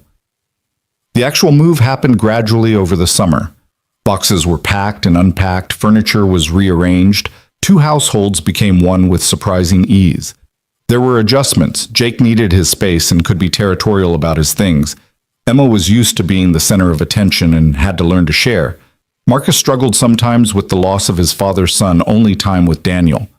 But they navigated each challenge together, learning each other's rhythms and routines, becoming a family not through force but through countless small choices to stay and try and choose each other daily. One evening in late August, Daniel stood in his backyard, their backyard now, watching his transformed family. Rachel was at the grill teaching Jake how to flip burgers without burning them. Marcus and Emma were setting up badminton, arguing good-naturedly about net height. The radio played music nobody was really listening to. It was ordinary and perfect, and everything Daniel had thought he'd lost forever when Sarah died. "You look contemplative," Rachel said, appearing at his elbow and handing him a beer. "Just thinking about how different everything is from a year ago." "Good different?" "The best different." He wrapped his arm around her waist. "A year ago I was going through the motions, existing but not really living, taking care of Marcus but not taking care of myself. And now," he gestured at the scene before them, "now I have this, us, a family I never expected. We're pretty great, aren't we? You're spectacular, all of you." Rachel leaned her head against his shoulder. "I still think about that day you opened your door, how I almost didn't come, how I almost talked myself out of it because what were the odds you'd actually be Emma's donor? And then I saw those scars on your wrist and I just knew. And I thought, this is either going to be the most beautiful coincidence of my life or the most awkward coffee date in history. Turned out to be both. True, but mostly the beautiful coincidence part. Emma called them over to start the badminton tournament she'd organized with elaborate rules that changed every 5 minutes. They played until dark, teams rotating, everyone cheating cheerfully and accusing everyone else of the same. When they finally went inside, sweaty and laughing, Marcus pulled Daniel aside. "Hey, Dad, can I ask you something?" "Always." "Are you going to marry Rachel?" The question didn't surprise Daniel. He'd been thinking about it himself for weeks. "Would you be okay with that if I did?" Marcus didn't even hesitate. "Yeah, I like her. I like Jake and Emma. I like us all being together, and I think Mom would like Rachel too. I think she'd be happy you found someone who makes you smile again." Daniel pulled his son into a hug, overwhelmed by the wisdom and grace of this 8-year-old who'd lost his mother too young, but hadn't let that loss make him bitter or afraid. "I think your mom would like her too." "So you're going to ask her?" "Eventually, when the time is right." "The time is always right when you love someone. That's what Grandma Joan says." Grandma Joan says a lot of things, but she's usually right about the important stuff. That night, after the kids were in bed, Daniel and Rachel sat on the back porch with wine and the comfortable silence of people who didn't need to fill every moment with words. The summer air was warm and thick with the smell of cut grass and the distant sound of neighbors' conversations drifting across fences. "Marcus asked me today if I was going to marry you," Daniel said. Rachel's hand tightened around her wine glass. "What did you tell him?" "That I was thinking about it." "And? Are you thinking about it?" Daniel set down his wine and turned to face her fully. "I've been thinking about it since the day at the mini golf course when I told you I was falling for you. I've been thinking about it every morning when I wake up next to you and every night when we put the kids to bed together. I've been thinking about it during Jake's basketball games and Emma's soccer matches and every ordinary Tuesday when we make dinner and do homework and exist as a family. Daniel, I don't have a ring. I didn't plan this speech. But I'm sitting here looking at you and thinking about how 5 years ago I made a decision in grief that I never expected to matter beyond that one moment. And that decision brought you into my life, brought Emma and Jake into my life, gave me a second chance I didn't know I needed." He took her hands. "So yes, I'm thinking about marrying you. I'm thinking I want to make this official, make you and your kids officially mine, make us officially a family in every legal and binding way possible." Rachel was crying now, tears catching the porch light. "Is this a proposal?" "It's a terrible proposal, but yes. Rachel Miller, will you marry me?" "Yes. 1,000 times yes." They kissed under the stars while their children slept inside. Two broken people who'd found each other through impossible circumstances and decided that broken pieces could fit together into something whole and beautiful. When they broke apart, Rachel was laughing through her tears. "The kids are going to lose their minds when we tell them. Emma's probably going to plan the entire wedding in a day. Jake's going to pretend he doesn't care but secretly be thrilled. Marcus is going to tell everyone at school his dad's getting married and make it sound way more dramatic than it is." They sat together in the darkness, making plans and dreaming about a future that felt secure for the first time in years. The next morning, they told the kids at breakfast. Emma screamed so loud the neighbors probably heard. Marcus spilled orange juice in his excitement. Jake hugged his mother with rare open emotion, then gave Daniel a fist bump that communicated everything words couldn't. "Can I be in the wedding?" Emma asked immediately. "You'll all be in the wedding," Rachel said. "This is about all of us becoming a family officially." "We're already a family," Jake pointed out. "This just makes it legal." Exactly. They got married 3 months later in a small ceremony in their backyard, surrounded by close friends and family. Emma and Marcus stood beside their parents, holding rings and trying not to fidget. Jake read a poem he'd written about second chances and choosing family. Daniel's mother-in-law Joan gave Rachel a hug and whispered something that made Rachel cry happy tears. Dave stood as Daniel's best man and gave a speech about friendship and fate and the strange beauty of a blind date that became so much more. When Daniel kissed his bride, their children cheered. When Rachel kissed her husband, she was kissing the man who'd saved her daughter's life 5 years before either of them knew they'd need each other. When they turned to face their family and friends as husband and wife, Daniel felt Sarah's presence like a blessing rather than a ghost, approval and love, and the sense that she'd somehow known he'd find his way through the darkness into this light. The reception lasted into the evening, music and laughter and dancing under string lights. At some point, Daniel found himself standing with Jake and Marcus, watching Rachel dance with Emma. "You did good, Daniel," Jake said quietly. "Taking us on, making us yours. You guys made it easy. We're a mess, we both know it, but you didn't run. That matters. I told you I wouldn't. I meant it." Marcus tugged on Daniel's sleeve. "Dad, can we do the family dance now, the one Emma planned?" Daniel laughed and let himself be pulled onto the makeshift dance floor where Rachel and Emma waited. Jake followed reluctantly but willingly. They danced together as a family, awkward and uncoordinated and perfect, surrounded by people who loved them and supported them and had watched them become this unit that chose each other daily. Later, when the party had wound down and the kids were asleep in their rooms and the house was quiet, Daniel and Rachel stood in their bedroom, the room that was now officially theirs, not his or hers, but theirs, and looked at each other with the wonder of people who'd survived the impossible and found joy on the other side. "We did it," Rachel said softly. "We did. We're married, we're a family. This is real. It's been real for a while now. Today just made it official." Rachel wrapped her arms around his waist and rested her head on his chest. "I love you, Daniel Brooks. I love you, Rachel Brooks." They stood there swaying slightly, dancing to music only they could hear. Through the window, the moon illuminated their backyard where, just hours ago, they'd promised forever. In the rooms down the hall, 3 children slept peacefully, secure in the knowledge that they were loved and chosen and safe. And somewhere, in whatever place existed beyond this life, Daniel hoped Sarah and all the people they'd lost were watching and approving and understanding that love wasn't finite, that hearts could break and heal and break again and still find the courage to stay open. 5 years ago, Daniel had sat in a clinic chair and given part of himself to save a stranger's child. He'd done it because he was drowning in grief and needed to believe the world wasn't entirely cruel, that some good could come from unspeakable loss. He never expected that choice to circle back, to bring him a woman who understood his scars and children who needed what he had to give, and a family that felt like destiny disguised as coincidence.